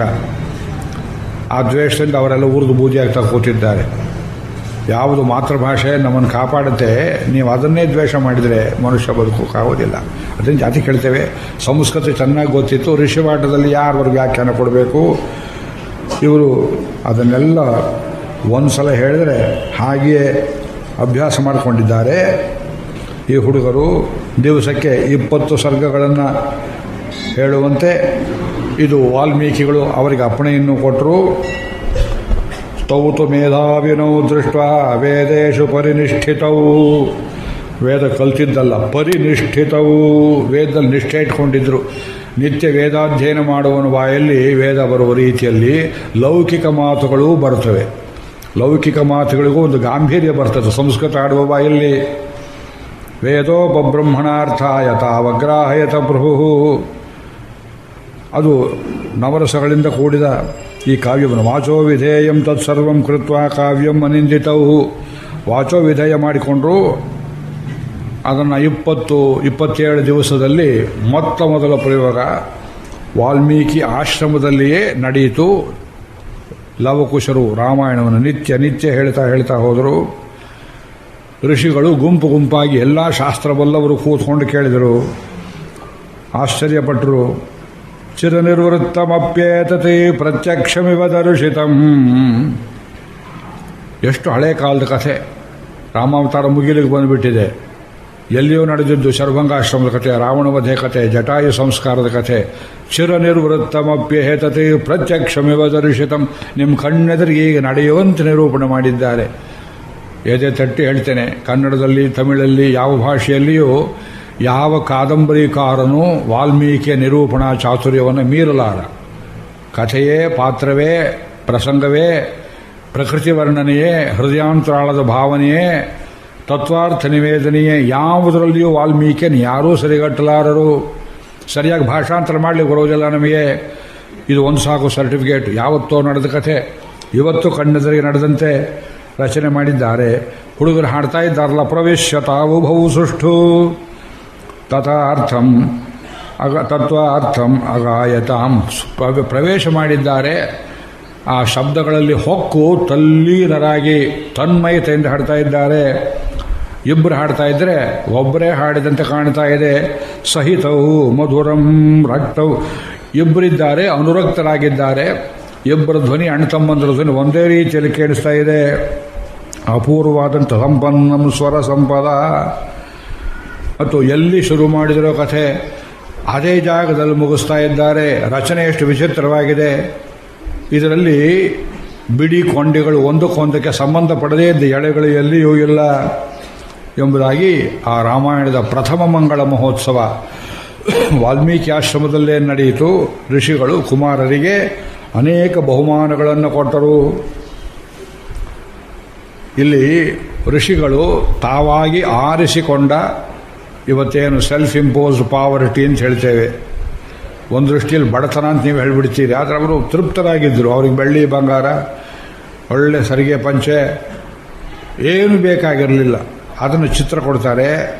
ಏನೇನು ಬಹುಮಾನವನ್ನು ಕೊಟ್ಟು ಲವಕುಶರಿಗೆ ಪ್ರಸನ್ನು ಕಮಂಡಲು ವಲ್ಕಲಂ ಕಶ್ಚಿದ್ದದವು. ಒಬ್ಬರು ನಾರ್ಮಡಿ ಕೊಟ್ಟರು, ಮಗು ಚೆನ್ನಾಗಿದೆ ಅಂತ. ಅದು ಪ್ರೆಸೆಂಟೇಷನ್ನು. ಈ ಸಭೆಯಲ್ಲಿ ಬಹುಮಾನ ಕೊಡೋ ಪದಾರ್ಥ ಇವತ್ತು ನೀವು ಅಪಹಾಸ್ಯ ಮಾಡಬಹುದು.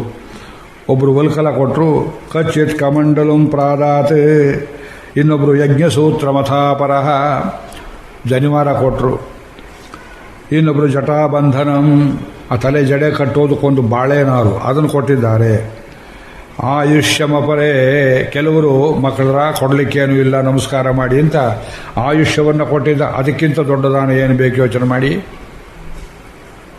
ಬಲಿಚಕ್ರವರ್ತಿಯ ಮಗ, ಅವನ ಬಗ್ಗೆ ಒಂದು ಐತಿಹ್ಯ ಪುರಾಣಗಳಲ್ಲಿ ಉಕ್ತವಾಗಿದೆ. ಅವನು ಮೆಕ್ಸಿಕೋ ದೇಶಕ್ಕೆ ಓಡಿಸಿಬಿಟ್ಟು ಬಲಿಚಕ್ರವರ್ತಿ ಕಾಲದಲ್ಲಿ ಅವ್ರನ್ನ ಇಲ್ಲಿರಬಾರ್ದು ಹೋಗುವಂತ. ಈ ತಿರುವೋಣಂ ಫೆಸ್ಟಿವಲ್ ಮಾಡ್ತಾರಲ್ಲ, ಓಣಂ, ತಿರುವೋಣಂ ಅಂದರೆ ತಮಿಳಲ್ಲಿ ಶ್ರವಣ, ವಾಮನಾವತಾರ ಶ್ರವಣ ನಕ್ಷತ್ರ. ಆ ನಕ್ಷತ್ರದಲ್ಲಿಯೇ ತ್ರಿವಿಕ್ರಮ ಆಗಿಬಿಟ್ಟ. ತ್ರಿವಿಕ್ರಮನಾಗಿ ಬಲಿಚಕ್ರವರ್ತಿಯನ್ನು ಪಾತಾಳಕ್ಕೆ ತುಳಿದ ಅಂತ ಕೇಳ್ತೇವೆ. ಪಾತಾಳಕ್ಕೆ ತುಳಿದ ಅಂದರೆ ಹೋಗಿ ಅಲ್ಲಿಗೆ ಮೆಕ್ಸಿಕೋ ದೇಶಕ್ಕೆ ಹೋಗೋದು ಕಳಿಸಿದರು. ಭೂಮಿ ಕೆಳಗಡೆ ಬರೋ ದೇಶ ಮೆಕ್ಸಿಕೋ. ಅದಕ್ಕೆ ಅವರು ಎಲ್ಲಿಂದ ಹೋದರು? ಕೇರಳದ ಕಡೆಯಿಂದ ಹೋದರು. ಸಾವಿರಾರು ಹಡಗುಗಳಲ್ಲಿ ಹೋದರು. ಅದರ ಅಭಿನಯವನ್ನು ತಿರುವೋಣಂ ಫೆಸ್ಟಿವಲಲ್ಲಿ ಕ್ರೈಸ್ತರಾಗಿದ್ದರು, ಮುಸಲ್ಮಾನರಾಗಿದ್ದರು ಆ ದೋಣಿ ಹುಟ್ಟು ಹಾಕಿ ಈ ಸ್ಪರ್ಧೆ ಹಬ್ಬ ಮಾಡ್ತಾರಲ್ಲ, ಇದು ಬಲಿಚಕ್ರವರ್ತಿ ಕಾಲದ ಹಬ್ಬ. ಅದು ಈ ಕಥೆಯಲ್ಲ ತಮಗೆ ಯಾತಕ್ಕೆ ಹೇಳ್ತೇವೆ ಅಂದರೆ, ಅವರು ಹೋದರು. ಆ ಬಲಿಚಕ್ರವರ್ತಿಯ ಮಗ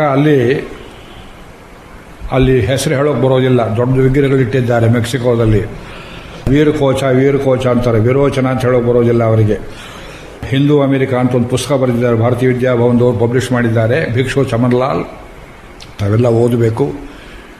1960ನೇ ಇಸ್ವಿಯಲ್ಲಿ ಆ ಪುಸ್ತಕಕ್ಕೆ ಡಾಕ್ಟರ್ ರಾಧಾಕೃಷ್ಣನ್ ಅವರು ಮುನ್ನುಡಿ ಇದೆ. ಆ ವಿರೋಚನ ರಾಕ್ಷಸ ಆಗಿದ್ದರು ಜಾತಿಯಲ್ಲಿ. ತನಗೆ ನಮಸ್ಕಾರ ಮಾಡಿದವರಿಗೆ, ಸಾತ್ವಿಕ ಜನರಿಗೆ ಏನು ಮಾಡ್ತಿದ್ದ? ತನ್ನ ಆಯುಷ್ಯವನ್ನು ಸ್ವಲ್ಪ ಭಾಗ ದಾನ ಕೊಡ್ತಿದ್ದ. ಇದು ಕಥೆ, ಭಾಗವತದಲ್ಲಿಲ್ಲ, ಇದು ಬೇರೆ ಕಡೆಯಲ್ಲಿದೆ. ಆಯುಷ್ಯ ದಾನ, ಇದು ಋಷಿಗಳು ಆಯುಷ್ಯ ದಾನ ಮಾಡ್ತಿದ್ದಾರೆ. ಒಬ್ಬರು ಕೌಪೀನವನ್ನು ಕೊಟ್ಟರು ಮಕ್ಕಳಿಗೆ. ಹೀಗೆ ಅನೇಕರು ಬಹುಮಾನ ಕೊಟ್ಟರು.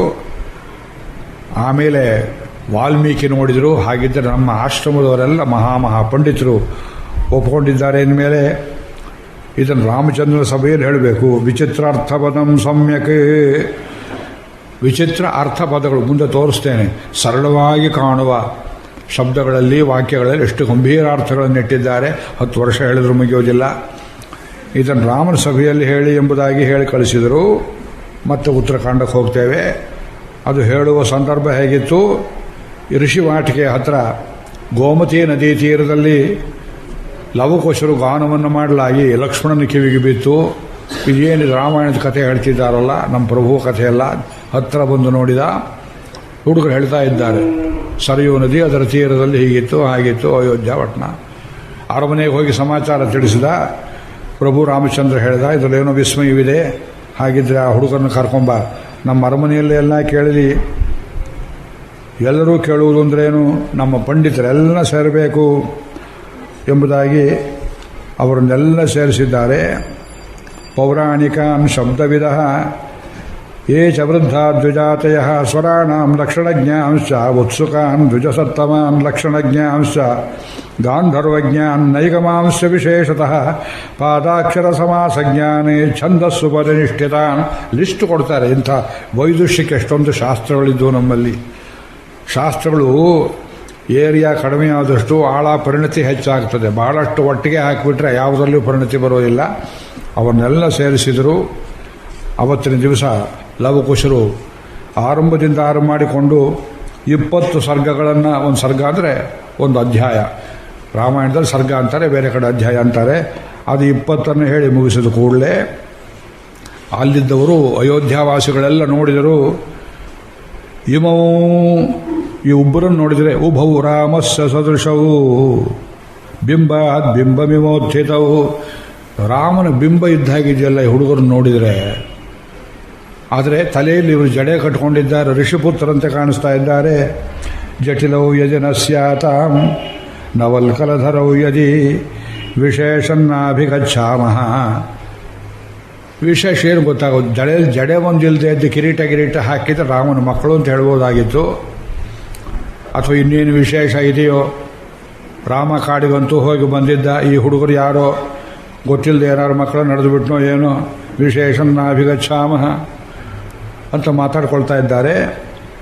ಲಕ್ಷ್ಮಣ ಬಂದ ರಾಮನ ಕಣ್ಣು ಸನ್ನೆ ಅಂತ ಆ ಹುಡುಗರಿಗೆ 18,000 ಹೊನ್ನನ್ನು ಕೊಡುವುದಕ್ಕೆ ಹೋದ. 18 ಸಹಸ್ರಾಣಿ ಸುವರ್ಣಸ್ಯ ಮಹಾತ್ಮನೋ ಪ್ರಯಚ್ಛ ಶೀಘ್ರಂ ಕಾಕುಸ್ಥ. ಲಕ್ಷ್ಮಣನಿಗೆ ಹೇಳಿದ 18,000 ಹೊನ್ನು ಕೊಡು ಅಂತ. 18 ಏನ್ಲಿಕ್ಕೆ ಹೋಗುತ್ತಿಲ್ಲ ಅದು. ಲಕ್ಷ್ಮಣ ಯೋಚನೆ ಮಾಡಿದ, ಇಬ್ಬರಿಗೂ ಸೇರಿಸಿ 18, ಒಬ್ಬೊಬ್ಬರಿಗೆ 18, ನಮಗಂಟೆ ಏನು ಹೋಯಿತು ಅಂತ ಆ ಇಬ್ಬರಿಗೂ ಬೇರೆ ಬೇರೆಯಾಗಿ ಪೃಥಕ್ ಅದನ್ನು ಬರೆದಿದ್ದಾರೆ ನೋಡಿ. ಈಗಿನ ಸರ್ಕಾರ ಆಗಿದ್ದರೆ ಅದನ್ನು ಏನು ಮಾಡ್ತಿದ್ರು?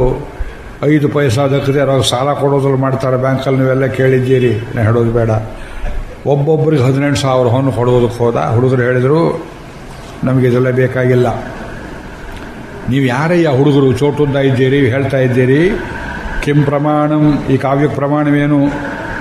ರಚನೆ ಮಾಡಿದವನು ಯಾರು? ಕಾ ಪ್ರತಿಷ್ಠಾ, ರಚನೆ ಮಾಡಿದವರು ಯಾವ ಸ್ಥಿತಿಯಲ್ಲಿದ್ದಾರೆ ಇವತ್ತು? ಕೀರ್ತಿ ಅಂಥದ್ದು.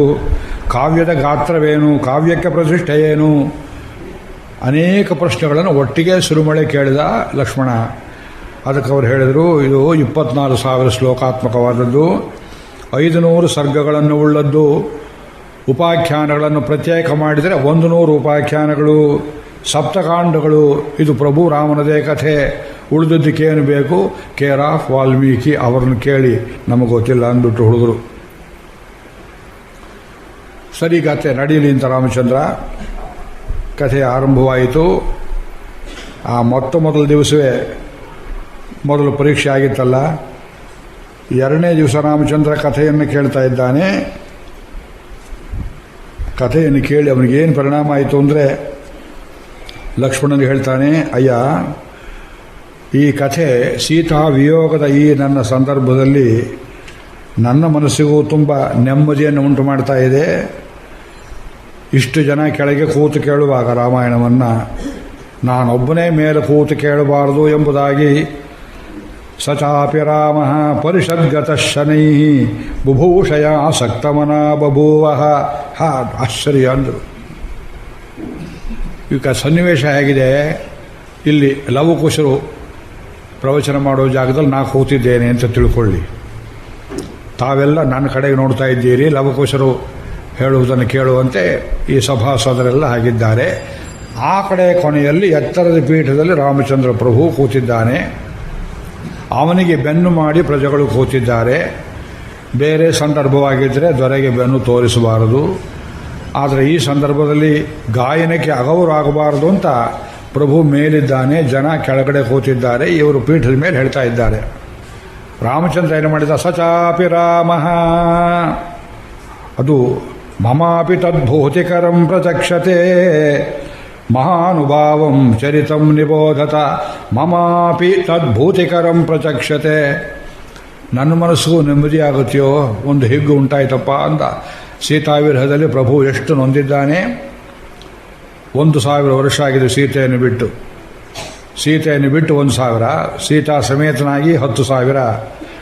ದಶವರ್ಷ ಸಹಸ್ರಾಣಿ ದಶವರ್ಷ ಶತಾನಿ ಚ ಬಿಡಿಸಿದ್ದು ವಾಲ್ಮೀಕಿ ಇದಕ್ಕೋಸ್ಕರವಾಗಿ. ಆ ಸೀತೆಯ ನೆನಪು. ಬಂಗಾರದ ಸೀತಾಪುತ್ಥಳಿ ಪಕ್ಕದಲ್ಲಿದ್ದಾಳೆ, ಬಂಗಾರದ ಗೊಂಬೆ. ಲಕ್ಷ್ಮಣ, ನನಗೂ ಕಣ್ಣಲ್ಲಿ ನೀರು ಬರ್ತಾ ಇದೆ. ಯಾಕೆಂದರೆ ನನ್ನ ಕಥೆಯಲ್ಲ ಇದು. ಸೀತಾಯಾಶ್ಚರಿತಂ ಹತಿ ಸೀತೆ ಚಕ ಚರಿತ್ರೆ ಇದು. ಕಥೆ ಕೇಳುವಾಗ ನಾನು ಒಬ್ಬನೇ ಮೇಲೆ ಕೂತ್ಕೋಬಾರ್ದು ಎಂಬುದಾಗಿ ಗೋಷ್ಠಿ ಮರ್ಯಾದೆ ತೋರಿಸೋದಕ್ಕೆ ಸಚಾಪಿರಾಮ ಪರಿಷದ್ಗತಃ, ಸಭೆಯಲ್ಲಿ ಕೂತ್ಕೊಂಡ ಹಾಗೆ. ಶನೈಹಿ, ನಮ್ಮ ಗುರುಗಳು ಹೇಳೋರು. ರಾಮಚಂದ್ರನ ಕಾಲದಲ್ಲಿ ದೊಡ್ಡ ದೊಡ್ಡ ಪಾದುಕೆಗಳು, ಬಂಗಾರದ ಪಾದುಕೆ, ನವರತ್ನ ಖಚಿತವಾದದ್ದು. ಅದರ ಮೇಲೆ ಕಾಲೊಂದಿಗೆ ಕಡಗ ಎಲ್ಲ ಹಾಕ್ಕೊಂಡಿದ್ದಾನೆ. 12 ಮೆಟ್ಲು ಮೇಲೆ ಕೂತಿದ್ದಾನೆ ಪ್ರಭು. ಅವನು ಮೆಲ್ಲಿಗೆ ಎಷ್ಟು ಶಬ್ದ ಮಾಡದೆ ಅಂತ ಇಳಿದರೂ ಶಬ್ದವಾಗ್ತದೆ. ಜನ ಹಿಂತಿರುಗಿ ನೋಡ್ತಾರೆ. ದೊರೆ ಎದ್ದರೆ ಎಲ್ಲ ಹೇಳಬೇಕು, ಮರ್ಯಾದೆ, ಸಭೆ ಅದು ಬರ್ಖಾಸ್ತಾಗಿ ಬಿಡುತ್ತೆ ಅನ್ನೋ ಭಯಕ್ಕೋಸ್ಕರವಾಗಿ ಕಡಗವನ್ನೂ ಕಳಿಸಿ, ಪಾದರಕ್ಷೆಗಳನ್ನೂ ಕಳಿಸಿ, ಕೈಯಲ್ಲಿ ಬೆನ್ನ ಹಿಂದೆ ಇಟ್ಟುಕೊಂಡು ಪರಿಷದ್ಗತಃ ಶನೈ, ಮೆಲ್ಲಗೆ ಇಳಿದು ಮೆಟ್ಲಿಂದ ಬುಭೂಷಯ ಸಕ್ತಮನ ಬಭೂವ, ಅತ್ಯಂತ ಆಸಕ್ತನಾಗಿ ತನ್ನ ಕಥೆಯನ್ನು ತಾನೇ ಕೇಳಬೇಕು ಅಂತ ಕೊನೆಯಲ್ಲಿ ಕೂತು ಕಣ್ಣೀರು ಒರೆಸಿಕೊಂಡ ಪ್ರಭು. ಅದು ರಾಮಾಯಣದ ಮಹತಿ. ಈ ರಾಮಾಯಣದ ಮಹತಿ ಮಹಾಭಾರತಕ್ಕಿಲ್ಲ. ಮಹಾಭಾರತ ಒಂದು ಭಾಗಕ್ಕಿದೆ. ಇಡೀ ಮಹಾಭಾರತವನ್ನು ಕೃಷ್ಣ ಕೇಳಿದ ಅಂತ ಎಲ್ಲಿಯೂ ಇಲ್ಲ. ಕೃಷ್ಣ ಕೇಳಿದ್ದು ವಿಷ್ಣು ಸಹಸ್ರನಾಮ ಒಂದೇ. ಯುದ್ಧ ಭೂಮಿಯಲ್ಲಿ ಭೀಷ್ಮ ಮಲಗಿದ್ದಾನೆ. ಎಲ್ಲಿ ನೋಡಿದ್ರೆ ಅಲ್ಲಿ ಮುಳ್ಳುಗಳಂತೆ ಬಾಣ ಹೊಕ್ಕಿದೆ, ಉರುಳಿ ಬಿಟ್ಟಿದ್ದಾನೆ. ಅಲ್ಲಿ ಮಲಗಿದ್ದಾನು ಅವನು. ಶರತಲ್ಪಗತ ಭೀಷ್ಮ ಮಾಂಧ್ಯಾತಿ ಪುರುಷ ವ್ಯಾಘ್ರಹ. ಪಟ್ಟಾಭಿಷೇಕ ಆಗ್ತಾ ಇದೆ. ಧರ್ಮರಾಜ ಕೃಷ್ಣ ನೋಡಿದ. ಕೃಷ್ಣ ನನ್ನ ಕಡೆ ನೋಡ್ತಾ ಇಲ್ಲ, ನೀನು ಎಲ್ಲಿ ಗಮನ ಎಲ್ಲಿ ಹೋಯಿತು? ಇಲ್ಲ, ಅಲ್ಲಿ ಕೃಷ್ಣ ಅಂತ ಹೊರಳ್ತಾ ಇದ್ದಾನಪ್ಪ ಅವನು ಭೀಷ್ಮ. ನನ್ನ ಮನಸ್ಸಲ್ಲಿ ಹೋಯಿತು, ಬಾ ಇಲ್ಲಿ ಹೋಗೋಣ ಅಂತ ಇವನನ್ನು ಕರ್ಕೊಂಡು ಹೋಗಿ, ಆ ಭೀಷ್ಮ ಸಾಯುವುದಕ್ಕೆ ಮುಂಚೆ ಅವನು ಕಲಿತಿದ್ದ ಅನೇಕ ಶಾಸ್ತ್ರಗಳು ನಿನಗೆ ಪ್ರಯೋಜನವಾಗಲಿ ಉಪದೇಶ ತಗೋ ಅಂತ ಹೇಳಿಸ್ಬೇಕು ಅಂತ ಹೋದರೆ ಭೀಷ್ಮ ತುಟಿಯಂಚಿನಲ್ಲಿ ವ್ಯಂಗ್ಯವಾಗಿ ನಗುತ್ತಾನೆ. ಪ್ರಭು, ಹಾಸ್ಯ ಮಾಡ್ತಾ ಇದ್ದೀಯಾ? ರಕ್ತ ಬಸಿದು ಹೋಗಿದೆ, ಮೈಯಲ್ಲಿ ಏನೂ ಇಲ್ಲ, ಶಕ್ತಿ ಇಲ್ಲ, ತ್ರಾಣವಿಲ್ಲ, ಶುಚಿ ಇಲ್ಲ, ಆಚಮನವಿಲ್ಲ. ಅಲ್ಲೇ ಮಲಮೂತ್ರ ವಿಸರ್ಜನೆ ಮಾಡಿದ್ದಾನೆ. 58 ದಿವಸ ಮಲಗಿದ್ದಾನೆ. 58 ಡೇಸ್. ಮಾಘಮಾಸೆ ಗವಾಯಿವ ಮಾಘಮಾಸೆ ಗವಾಮಿವ, ಅದು ಕೂಟ ಶ್ಲೋಕ. ಮಾಘಮಾಸೆ ಗವಾಮಿವ, ಬಿದ್ದುದು ಮಾಘಮಾಸ ಅಲ್ಲ, ಮಾಘಮಾಸೆ ಗವಾಯಿವ, ಇದೆಲ್ಲ ಕೂಟ ಶ್ಲೋಕಗಳು. ನಾನು ಹೇಗೆ ಹೇಳಲಿ ಅಂದರೆ, ಕೃಷ್ಣ ಅವನಿಗೆ ಆಶೀರ್ವಾದ ಮಾಡಿ ಭೀಷ್ಮನಿಗೆ, ನೀನು ನನ್ನನ್ನು ನೋಡ್ತಾ ಈ ಶಾಸ್ತ್ರಗಳನ್ನು ಹೇಳಿ ಮುಗಿಸೋ ತನಕ ನಿನಗೆ ಬಾಯಾರಿಕೆ ಆಗದೆ ಇರಲಿ, ಹಸಿವಾಗದೇ ಇರಲಿ, ಆಯಾಸ ಬರದೇ ಇರಲಿ, ಮರೆವು ಬರದೇ ಇರಲಿ, ಹಿಂದೆ ಮುಂದಾಗದೇ ಇರಲಿ ಹೇಳು ಅಂತ ಅವನಿಗೆ ವರವನ್ನು ಕೊಟ್ಟಿದ್ದರಿಂದ ಭೀಷ್ಮ ರಾಜನೀತಿ, ಅನುಶಾಸನ, ಆಪದ್ಧರ್ಮ, ಮೋಕ್ಷ ಧರ್ಮ ಎಲ್ಲವನ್ನು ಹೇಳಿ ಕೊನೆಯಲ್ಲಿ 2 ಕೈಗಳನ್ನು ಮುಗಿದು ವಿಶ್ವಂ ವಿಷ್ಣುರ್ವ ಷಟ್ಕಾರೋ ಶುರು ಮಾಡಿಕೊಂಡ. ಕೋ ಧರ್ಮ ಸರ್ವಧರ್ಮಾಣಾಂ ಭವತಃ ಪರಮೋಮತಃ ಕಿಂಚಪನ್ಮುಚ್ಯತೆ ಜಂತು ಜನ್ಮ ಸಂಸಾರ ಬಂಧನಾತ್. ಅನುಮಾನವೇ ಮಾಡಲಿಲ್ಲ. ಜಗತ್ಪ್ರಭುಂ ದೇವದೇವಂ ಅನಂತಂ ಪುರುಷೋತ್ತಮಂ ಸ್ತವನ್ನಾಮ ಸಹಸ್ರೇಣ. ನೋಡ್ತೇನೆ ಮಾಡ್ತೇನೆ ಎನ್ನಲಿಲ್ಲ. ಇದು ಒಂದೇ ಪರಮನಿಶ್ಚಯ. ಏಷಮೇ ಸರ್ವಧರ್ಮಾಣಾಂ ಧರ್ಮೋ ಅಧಿಕತಮೋ ಮತಃ ಯದ್ಭಕ್ತ್ಯಾ ಪುಂಡರೀಕಾಕ್ಷಂ ಸ್ತವೈ ಅರ್ಚೇತ್ ನರಸ್ಸದಾ. ಅದನ್ನೆಲ್ಲ ಹೇಳಿ ಮುಗಿಸಿದ. ಅಂದರೆ ಕೃಷ್ಣನೇ ಕಿವಿಯಿಂದ ಕೇಳಿದ, ಚೆನ್ನಾಗಿದೆ ಅಂತ ಅನುಗ್ರಹ ಮಾಡಿದ. ಆದ್ದರಿಂದಲೇ ವಿಷ್ಣು ಸಹಸ್ರನಾಮಕ್ಕೂ ರಾಮಾಯಣಕ್ಕೂ ಸಾಂಗತ್ಯವನ್ನು ಹೇಳ್ತಾರೆ ಹಿರಿಯರು. ಪರಮಶಿವ ಸದಾ ಧ್ಯಾನ ಮಾಡುವಾಗ ಪಾರ್ವತಿ ದೇವಿ ಕೇಳ್ತಾಳೆ. ವಿಷ್ಣು ಸಹಸ್ರನಾಮ ಅನುಬಂಧಿ ಪದ್ಮಪುರಾಣದ ವಾಕ್ಯಗಳನ್ನು ಹೇಳ್ಕೊಳ್ತೇವೆ. ಏನೋ ಹೇಳ್ತಾ ಇರ್ತೀರಲ್ಲ, ಏನು ಹೇಳ್ತಾ ಇದ್ದೀರಿ ಅಂತ ಪ್ರಶ್ನೆ ಕೇಳ್ತಾಳೆ ಪಾರ್ವತಿ ದೇವಿ. ಪಾರ್ವತ್ಯುವಾಚ, ಸರ್ವದಾ ಏನೋ ಜಪ ಮಾಡ್ತೀರಲ್ಲ, ಅದೇನು ಜಪ ಮಾಡ್ತೀರಿ? ಅದಕ್ಕೆ ಪರಮಶಿವ ಹೇಳ್ತಾನೆ, ಶ್ರೀರಾಮ ರಾಮ ರಾಮೇತಿ ರಮೇ ರಾಮೇ ಮನೋರಮೆ ಸಹಸ್ರನಾಮ ತತ್ತುಲ್ಯಂ ರಾಮನಾಮ ವರಾನನೆ. 3 ಸಲ ರಾಮ ಅಂತ ಹೇಳಿಬಿಟ್ರೆ ಸಹಸ್ರನಾಮ ಪೂರ್ತಿ ಹೇಳಿದಾಗತ್ತೆ. ನಾನು ಆ ರಾಮಜಪವನ್ನು ಮಾಡ್ತಿದ್ದೇನೆ. ಆ ಶ್ಲೋಕದಲ್ಲಿ 2 ಸಂಬೋಧನೆ, ಶ್ರೀರಾಮ ರಾಮ ರಾಮೇತಿ ರಮೇ ರಾಮೇ ಮನೋರಮೆ ಸಹಸ್ರನಾಮ ತತ್ತುಲ್ಯಂ ರಾಮನಾಮ ವರಾನನೆ. ಒಳ್ಳೆ ಪ್ರಶ್ನೆ ಕೇಳಿದೆ, ಆ ಉತ್ತರ ಕೊಟ್ಟ ಕೂಡಲೇ ನಿನ್ನ ಮುಖ ಪ್ರಸನ್ನವಾಯಿತು, ಅಸೂಯೆ ಪಡಲಿಲ್ಲ ಎಂಬುದಾಗಿ ಪಾರ್ವತಿಯನ್ನು ಭೇಷ್ ಅಂತ ಮೆಚ್ಚಿಕೊಳ್ತಕ್ಕಂತಹ ವಾಕ್ಯ ಪದ್ಮಪುರಾಣದ ವಾಕ್ಯ. ಅದರಿಂದ ರಾಮಾಯಣಕ್ಕೂ ವಿಷ್ಣು ಸಹಸ್ರನಾಮಕ್ಕೂ ಸಾಂಗತ್ಯ, ಪಾದುಕಾ ಸಹಸ್ರಕ್ಕೂ ಸಾಂಗತ್ಯ ಹೇಳ್ತಾರೆ. ಪ್ರಾಯಶಃ ಇವು 3 ಗ್ರಂಥಕ್ಕೆ ಬಹಳ ಒಂದು ದೊಡ್ಡ ತೂಕ. ಅದಕ್ಕಾಗಿ ಮಹಾಭಾರತದ ಎಲ್ಲ ಭಾಗಗಳಿಗೆ ಏನು ಪ್ರಾಶಸ್ತ್ಯ ಇಲ್ಲ, ಒಂದು ಸನಸ್ಸು ಜಾತಿಯ, ಒಂದು ಭಗವದ್ಗೀತೆ, ಒಂದು ವಿಷ್ಣು ಸಹಸ್ರನಾಮ, ಇವಕ್ಕೆ ಮಾತ್ರ ಪ್ರಾಚೀನಾಚಾರ್ಯರ ಭಾಷ್ಯಗಳುಂಟು. ಇಡೀ ಮಹಾಭಾರತವನ್ನು ಪ್ರವಚನ ಮಾಡುವುದು ಸಾಮಾನ್ಯವಾಗಿ ರೂಢಿಯಲ್ಲಿಲ್ಲ. ಯಾಕೆ ಆಯುಷ್ಯ ಬೇಕು, ಕೇಳುವವರಿಗೆ ಆಯುಷ್ಯ ಬೇಕು, ಬಿಡಿ ಬಿಡಿ ಪರ್ವ ಅಲ್ಲ. ವಿರಾಟ ಪರ್ವಿ ಶುರು ಮಾಡಿಕೊಂಡು ಎಲ್ಲೋ ಮುಗಿಸ್ತೇವೆ. ಆದರೆ ವೇದ ಸದೃಶ ವೇದ ಸಂಹಿತೆ, ಪಂಚಮ ವೇದ ಅಂತ ಹೇಳ್ತೇವೆ. ಮಹಾಭಾರತದಲ್ಲಿ ಕೊರತೆ ಹೇಳ್ತಾ ಇಲ್ಲ. ಗ್ರಂಥ ಬಾಹುಳ್ಯ, 1,00,000 ಶ್ಲೋಕಕ್ಕೂ ಮಿಕ್ಕದ್ದು. ರಾಮಾಯಣ ಹಾಗಲ್ಲ, ಕೈಯಲ್ಲಿ ಅಡಗುತ್ತದೆ. 24,000 ಶ್ಲೋಕ 27 ದಿವಸದಲ್ಲಿ ಮುಗಿಸ್ಬೋದು. ಇಂಥ ಅದ್ಭುತ ರಾಮಾಯಣವನ್ನು ಪ್ರಭು ರಾಮಚಂದ್ರನೇ ಕೇಳಿದ ಎಂಬುದು ಇದು ಪೀಠಿಕಾ ಭಾಗದ 2ನೇ ವಿಷಯ. ಇವತ್ತು ರಾಮಾಯಣವನ್ನು ಆರಂಭ ಮಾಡ್ತಾ ಇದ್ದೇವೆ. ಇನ್ನು ಮೇಲೆ ಇದು ಅಶ್ವಮೇಧ ಮಂಟಪ ಅಂತ ತಾವೆಲ್ಲ ಭಾವಿಸಿಕೊಳ್ಳಬೇಕು.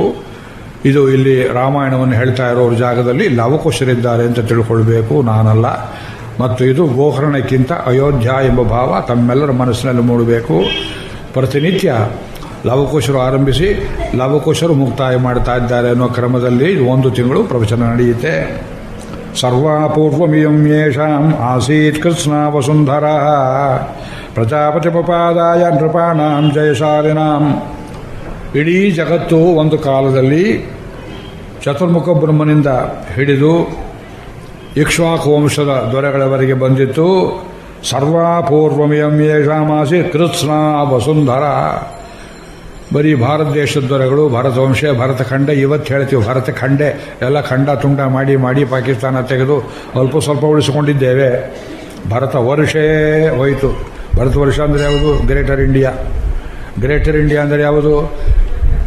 ಇಡೀ ಜಗತ್ತಿನ ಎಲ್ಲ ಭಾಗಗಳು ಭಾರತ ವರ್ಷದ ಭಾಗಗಳೇ. ಭರತ ಚಕ್ರವರ್ತಿ ಗೆದ್ದಿದ್ದ, ಇಕ್ಷ್ವಾಕು ದೊರೆಗಳು ಗೆದ್ದಿದ್ದರು. ಇವತ್ತೆಲ್ಲ ನಾವು ಬೇರೆ ಬೇರೆ ಅಂತ ಹೇಳಿಕೊಂಡು ಕ್ರೈಸ್ತ ಮುಸಲ್ಮಾನ ಮತಗಳೆಲ್ಲ ಹುಟ್ಟಿದ ಮೇಲೆ ನಾವೇ ಅಲ್ಪಸಂಖ್ಯಾತರು ಅನ್ನೋ ಸ್ಥಿತಿಗೆ ಬಂದುಬಿಟ್ಟಿದ್ದೇವೆ. ನಮಗೆ ಗೊತ್ತಿಲ್ಲ. ಅನೇಕರು ಕೇಳ್ತಾರೆ, ಮಹಾಭಾರತ ಒಂದು ಓದಿದ್ರೆ ನಮಗೆ ಆಶ್ಚರ್ಯವಾಗುತ್ತೆ. ಮದ್ರ ದೇಶ ಅಂದರೆ ಯಾವುದು ಅಂತ ಕೇಳ್ತಾರೆ. ಹೇಳ್ತಾರೆ ಯಾರಾದರೂ? ಮದ್ರ ದೇಶ ಅಂದರೆ ಯಾವುದು? ಇರಾಕ್. ಇವತ್ತು ಇರಾಕ್ ಅಂತ ಹೇಳ್ತೀವಲ್ಲ, ಅದು ಮದ್ರ ದೇಶ. ಶಲ್ಯ ಇದ್ದ ಜಾಗ. ಶಲ್ಯನ ತಂಗಿ ಮಾದ್ರಿ ದೇವಿ. ಅರ್ಜುನ ಗೆದ್ದುಕೊಂಡ ಭೂಮಿ ಭಾಗಗಳಲ್ಲಿ ಇವತ್ತು ನೀವು ಅಮೆರಿಕೆ, ದಕ್ಷಿಣ ಅಮೆರಿಕೆ ಅಂತ ಹೇಳೋ ಜಾಗ ಇಲ್ಲಿತ್ತು. ಗ್ವಾಟೆಮಾಲ, ಗೌತಮಾಲಯ ನೋಡಿ, ಎಲ್ಲ ಗುರುತಿಟ್ಟಿದ್ದಾರೆ, ಪುಸ್ತಕ ಬರೆದಿದ್ದಾರೆ. ಇದ್ರ ಮೇಲೆ ನಾ ಹೇಳ್ತಾ ಇಲ್ಲ. ಈ ಉತ್ತರ ದಕ್ಷಿಣ ಅಮೆರಿಕೆಗಳ ಮಧ್ಯಭಾಗ ಇದೆಯಲ್ಲ, ಲ್ಯಾಟಿನ್ ಅಮೆರಿಕಾ, ಅದೆಲ್ಲ ಅಪ್ಪಟ ಸಪ್ತಪಾತಾಳಗಳಿದ್ದ ಜಾಗ. ಅತಲ ಮುಳುಗಿ ಹೋಯಿತು. ಎಲ್ಲಿ ಮುಳುಗಿತು? ಅಟ್ಲಾಂಟಿಕ್ ಸಮುದ್ರ. ನೋಡಿ, ಅವ್ರು ಹೇಳ್ತಾರೆ ಅದು ಕೆಳಗಡೆ ಮುಳುಗಿದೆ ಅಂತ ಹೇಳ್ತೇವೆ. ಮೆಕ್ಸಿಕ, ಸೊಳ್ಳೆಗಳಿದ್ದ ದೇಶ ಅಥವಾ ಜೇನುತುಪ್ಪ ಬೆಳೀತಿದ್ದ ದೇಶ ಮೆಕ್ಸಿಕೋ. ಅಲ್ಲಿ ಇವತ್ತಿಗೂ ವರ್ಣಾಶ್ರಮ ಪದ್ಧತಿ ಇದೆ ಅಂತ ಬರೆದಿದ್ದಾರೆ. ಗುರುಕುಲಗಳಿವೆಯಂತೆ. ಪ್ರಹ್ಲಾದನ ಮಕ್ಕಳೆಲ್ಲ ಇದ್ದಾಗ ಯಾವುದೋ ಕಾಲದಲ್ಲಿ ರಾಕ್ಷಸರು ಅಂತ ಹೇಳಿದವು. ಭಾರತೀಯರು ಅಲ್ಲಿ ಹೋದರೂ ಬಿಟ್ಟರು, ಬೇರೆ ವಿಷಯ. ಆದ್ದರಿಂದ ಇಡೀ ಜಗತ್ತಲ್ಲಿರುವ ಎಲ್ಲ ಭೂಮಿ ಪ್ರದೇಶವು ಒಂದು ಕಾಲದಲ್ಲಿ ಸಕಲ ಚಕ್ರವರ್ತಿಯ ವಶದಲ್ಲಿ ಇತ್ತು. ಧರ್ಮರಾಜನ ಅಶ್ವಮೇಧ ರಾಜಸೂಯಾಗದಲ್ಲಿ ಎಷ್ಟೊಂದು ದೇಶದಿಂದ ಜನಗಳು ಕಪ್ಪ ಕಾಣಿಕೆಗಳನ್ನೇನೇನು ತಂದರು. ಉತ್ತರ ಧ್ರುವದಿಂದ ಹೇಗೆ ಬಂದರು, ದಕ್ಷಿಣ ಧ್ರುವದಿಂದ ಹೇಗೆ ಬಂದರು, ಭೂಮಿ ಮೇಲೆ ಬಂಗಾರ ಸಿಕ್ತಿದ್ದದನ್ನು ಹೆಡಿಗೆಯಲ್ಲಿ ಹೇಗೆ ತಂದರು, ಬಣ್ಣ ಹೇಗಿತ್ತು, ಆಕಾರ ಹೇಗಿತ್ತು, ಚಿತ್ರವನ್ನು ಕೊಡ್ತಾರೆ. ಇಡೀ ಭಾರತ ದೇಶದ, ಭಾರತ ವರ್ಷದ ಭೌಗೋಳಿಕ ಅಂಶಗಳು ನಮಗೆ ಗೊತ್ತಾಗುತ್ತೆ. ಇಡೀ ಪೃಥ್ವಿ ಸಗರ ವಂಶದ ದೊರೆಗಳ ವಶದಲ್ಲಿತ್ತು. ಸಗರನಿಗೆ ಹಿಂದೆ ದೊರೆಗಳಿರಲಿಲ್ಲವೇ? ಆ ಕಥೆ ಬಿಟ್ಬಿಟ್ರು. ರಘುವಂಶದಲ್ಲಿ ಕಾಳಿದಾಸ ಬರ್ಕೊಳ್ಳಿ ಅಂತ ಅದು ಬಿಟ್ಬಿಟ್ರು. ಸಕಲ ಚಕ್ರವರ್ತಿಯಿಂದ ಆರಂಭ ಮಾಡ್ತಾರೆ. ಅಂಥ ಸಕಲ ಚಕ್ರವರ್ತಿ ಬಹಳ ಧರ್ಮಾತ್ಮನಾಗಿದ್ದ. ಅವನು ಆಳ್ತಾ ಇದ್ದಂತಹ ರಾಜಧಾನಿ ಯಾವುದು ಅಂದರೆ ಅದಕ್ಕೆ ಅಯೋಧ್ಯೆ ಎಂಬುದಾಗಿ ಹೆಸರು. ಆಯತಾದಶ ತದ್ವೇಜ ಯೋಜನಾನಿ ಮಹಾಪುರಿ ಶ್ರೀಮತಿ ತ್ರೀಣಿ ವಿಸ್ತೀರ್ಣ ಸ್ವವಿಭಕ್ತ ಮಹಾಪಥ. 12 ಯೋಜನ ಉದ್ದ, 3 ಯೋಜನ ಅಗಲ, ಒಂದು ರೆಕ್ಟಾಂಗಲ್ ಶೇಪಲ್ಲಿತ್ತು ಹಳೆಯ ಅಯೋಧ್ಯೆ. ಒಂದು ಯೋಜನ ಅಂದರೆ 3 ಮೈಲಿ, 12 ಯೋಜನ ಅಂದರೆ 36 ಮೈಲಿ ಉದ್ದ, 9 ಮೈಲಿ ಅಗಲದ ಟೌನ್ಶಿಪ್ ಅದು. ಇವತ್ತು ನೀವು ನೋಡೋ ಅಯೋಧ್ಯೆ ಏನೋ ಒಂದು ಸಣ್ಣ ಭೂಖಂಡವಾಗಿ ಕಾಣಿಸುತ್ತೆ. ಅದು 12 ಮೈಲಿ ಉದ್ದದ ಊರು ಅಂದರೆ ಬೆಂಗಳೂರನ್ನು ಮೀರಿಸುತ್ತೆ, ಪ್ರಾಯಶಃ ಡೆಲ್ಲಿ ಪಟ್ಟಣವನ್ನು ಮೀರಿಸುತ್ತೆ, ಏನು ಕಥೆಯೋ. ವೆಲ್ ಪ್ಲಾನ್ ಟೌನ್, ಸುವಿಭಕ್ತ ಮಹಾಪಥ. ರಸ್ತೆ ಇಷ್ಟೇ ಅಗಲ ಇರಬೇಕು, ಮನೆಗಳನ್ನು ಹೀಗೆ ಕಟ್ಟಬೇಕು, ಮನೆಗೆ ಅಂತರ ಹೀಗಿರಬೇಕು, ಕಾಂಪೌಂಡ್ ಹೀಗಿರಬೇಕು, ಒಂದೊಂದು ಮನೆ ಸುತ್ತ ತೋಟ ಇರಬೇಕು. ಅಶೋಕ ವನಿಕ ಲಂಕೆಯಲ್ಲಿ ಮಾತ್ರ ಅಲ್ಲ, ಪ್ರತಿಯೊಂದು ಮನೆಯಲ್ಲಿ ಉದ್ಯಾನವನ ಇತ್ತು. ಉದ್ಯಾನಾಂ ಭ್ರಮಣೋಪೇತಾಂ ಏನು ವರ್ಣನೆ ಮಾಡ್ತಾರೆ. ಇದು ಮನು ಚಕ್ರವರ್ತಿ ಆಳಿದಂತಹ ದೇಶ, ಬಹಳ ಪರಿಶುದ್ಧವಾದ ಊರು. ಇಂಥ ದಿವ್ಯವಾದ ಊರಿನಲ್ಲಿ ಕೋಟೆ ಹೇಗಿತ್ತು, ಕೊತ್ತಲ ಹೇಗಿತ್ತು, ಫಿರಂಗಿಗಳು ಹೇಗಿತ್ತು, ರಕ್ಷಣೆ ಏನಿತ್ತು, ಆನೆಗಳು ಹೇಗಿದ್ದವು, ಕುದುರೆಗಳು ಹೇಗಿದ್ದವು, ಅದನ್ನೆಲ್ಲ ವರ್ಣನೆ ಮಾಡಿದ್ದಾರೆ. ವಿಹಾರ ಏನು ಮಾಡ್ತಿದ್ರು ಜನ ಹೊತ್ತು ಹೋಗದೇ ಇದ್ರೆ ಅಂದರೆ ಅಲ್ಲಿ ನಾಟಕ ಶಾಲೆಗಳಿದ್ದವು. ನಾಟಕ ಶಾಲೆಗಳಲ್ಲಿ ಪುರುಷರಿಗೆ ಪ್ರವೇಶವಿರಲಿಲ್ಲ, ಪುರುಷರೇನಿದ್ದರೂ ನೋಡ್ಬೋದಾಗಿತ್ತು. ಇನ್ನೂ ಕನ್ಯಾವಸ್ಥೆ ಮೀರದೆ ಇದ್ದ ಹುಡುಗಿಯರು ಪಾತ್ರ ಮಾಡ್ತಾ ಇದ್ರು. ವಧೂ ನಾಟಕ ಸಂಘೈಶ್ಚ. ನಾಟಕ ಅನ್ನೋದು ನಮ್ಮ ದೇಶದಲ್ಲಿ ಇರಲೇ ಇಲ್ಲ ಅಂತಾರೆ ಗಿರೀಶ್ ಕಾರ್ನಾಡ್ರು. ಈ ಶಬ್ದ ನೋಡೇ ಇಲ್ಲ ಅವರು. ನಾಟಕ ಗ್ರೀಕರಿಂದ ಹುಟ್ಟಿ ಬಂತು, ಪಶ್ಚಿಮದಿಂದ ಬಂತು, ಭಾರತೀಯರಿಗೆ ನಾಟಕವೇ ಗೊತ್ತಿಲ್ಲ. ಎಲ್ಲ ಕ್ರಿಸ್ತಪೂರ್ವದವನು ಭಾಸ್ಕವಿ ಇದ್ದಾನೆ, ಭವಭೂತಿ ಇದ್ದಾನೆ, ಆಮೇಲೆ ಬಂದವರು ಕಾಳಿದಾಸರು. ಸಂಸ್ಕೃತದಲ್ಲಿ ಬರೆದಿದ್ದ ನಾಟಕನೇ ಅಲ್ಲ, ಕನ್ನಡದಲ್ಲಿ ಮೊದಲೇ ಇಲ್ಲ ಇವರು. ಅಲ್ಲ, ಗ್ರೀಕ್ ಶಬ್ದಗಳಲ್ಲಿ ಕನ್ನಡದ ಪರಿಭಾಷೆ ಇದೆ ಅಂತ ತೋರಿಸಿಕೊಟ್ಟಿದ್ದಾರೆ. ಗ್ರೀಕ್ ನಾಟಕಗಳಲ್ಲಿ ಕನ್ನಡದ ಪರಿಭಾಷೆ ಶಬ್ದ ಇದೆ. ಯವನಿಕ, ಪರದೆಗೆ ನಾವು ಯವನರ ಕಡೆಯಿಂದ ಬಂದಿದ್ದು ಅಂತ ಹೇಳ್ತೇವೆ. ಅದು ವಧೂ ನಾಟಕ ಸಂಘೈಶ್ಚ ಸಂಯುಕ್ತಾಂ ಸರ್ವತಃ ಪುರೀಂ ನಾನಾ ದೇಶ ನಿವಾಸೈಶ್ಚ ವಣಿಗ್ಭಿ ಉಪಶೋಭಿತಾಂ. ಇಂಟರ್ನ್ಯಾಷನಲ್ ಟ್ರೇಡ್ ಇತ್ತು ಅಯೋಧ್ಯೆಯಲ್ಲಿ, WTO ಹೇಳುವ ಹಾಗೆ. ಬೇರೆ ಬೇರೆ ದೇಶಗಳಿಂದ ಬಂದು ನಿರ್ಭೀತಿಯಿಂದ ಇಲ್ಲಿ ವ್ಯಾಪಾರ ಮಾಡ್ತಿದ್ದಂಥ ವರ್ತಕರಿದ್ದರು. ಅವರೆಲ್ಲರ ಮೇಲೆ ಸಿಕ್ಕಿದ ಹಾಗೆ ತೆರಿಗೆ ಹಾಕ್ತಾ ಇರಲಿಲ್ಲ. ಶಾಲಿತಂಡುಲ ಸಂಪೂರ್ಣ ಇಕ್ಷುಕಾಂಡ ರಸೋದಕಂ. ಒಳ್ಳೆ ಭತ್ತ ಬೆಳೀತಾ ಇದ್ರು ಅಯೋಧ್ಯೆಯಲ್ಲಿ. ಶಾಲಿತಂಡುಲ ಸಂಪೂರ್ಣ, ಎರವಲು ತರೋ ಪ್ರಶ್ನೆ ಇಲ್ಲ. ಅಕ್ಕಿ ತೀರು ಹೋಯಿತು, ಬೇರೆ ಕಡೆಯಿಂದ ಇಂಪೋರ್ಟ್ ಮಾಡಬೇಕನ್ನೋ ಪರಿಸ್ಥಿತಿ ಇಲ್ಲ. ಕಬ್ಬಿನ ಗದ್ದೆಗಳಿದ್ದವು. ಇವತ್ತಿಗೂ ಅಯೋಧ್ಯೆ ಸುತ್ತ ನೀವು ಅದನ್ನು ನೋಡ್ತೀರಿ. 2 ಸಲ ಹೋಗಿದ್ದೀರಿ ಅಯೋಧ್ಯೆಗೆ. ಮತ್ತು ಯಾರ ಮನೆಯಲ್ಲಿ ನೋಡಿದರೂ ಸಾಯಂಕಾಲದ ಹೊತ್ತು ದೇವರಿಗೆ ದೀಪ ಹಚ್ಚಿ ಹೆಂಗಸರು ಗಂಡಸರು ಕೂಡಿಕೊಂಡು ಭಜನೆ ಮಾಡುವುದು, ಹಾಡನ್ನು ಹಾಡುವುದು. ದುಂದುಬೀಭಿ ಮೃದಂಗೈಶ್ಚ ವೀಣಾಭಿ ಪಣವೈಸ್ತಥ. ಎಷ್ಟೊಂದು ವಾದ್ಯಗಳು, ಸಂಗೀತ ಪ್ರಿಯರಿದ್ದರು. ಇದನ್ನು ಯಾಕೆ ಕೊಡ್ತಾರೆ ಅಂದರೆ ಯುದ್ಧದ ಭೀತಿಯೋ, ಕ್ಷಾಮಡಾಮರಗಳ ಕಾಟವೋ, ಪ್ರಜಾಪೀಡೆಯೋ ಅಥವಾ ದೊರೆಯೇ ಅಶಿಸ್ತಿನಿಂದ ಕೂಡಿದ್ದವನೋ ಆಗಿದ್ದರೆ ರಾಜ್ಯ ಸುಭಿಕ್ಷದಲ್ಲಿರೋ ಶಕ್ಯವಿಲ್ಲ.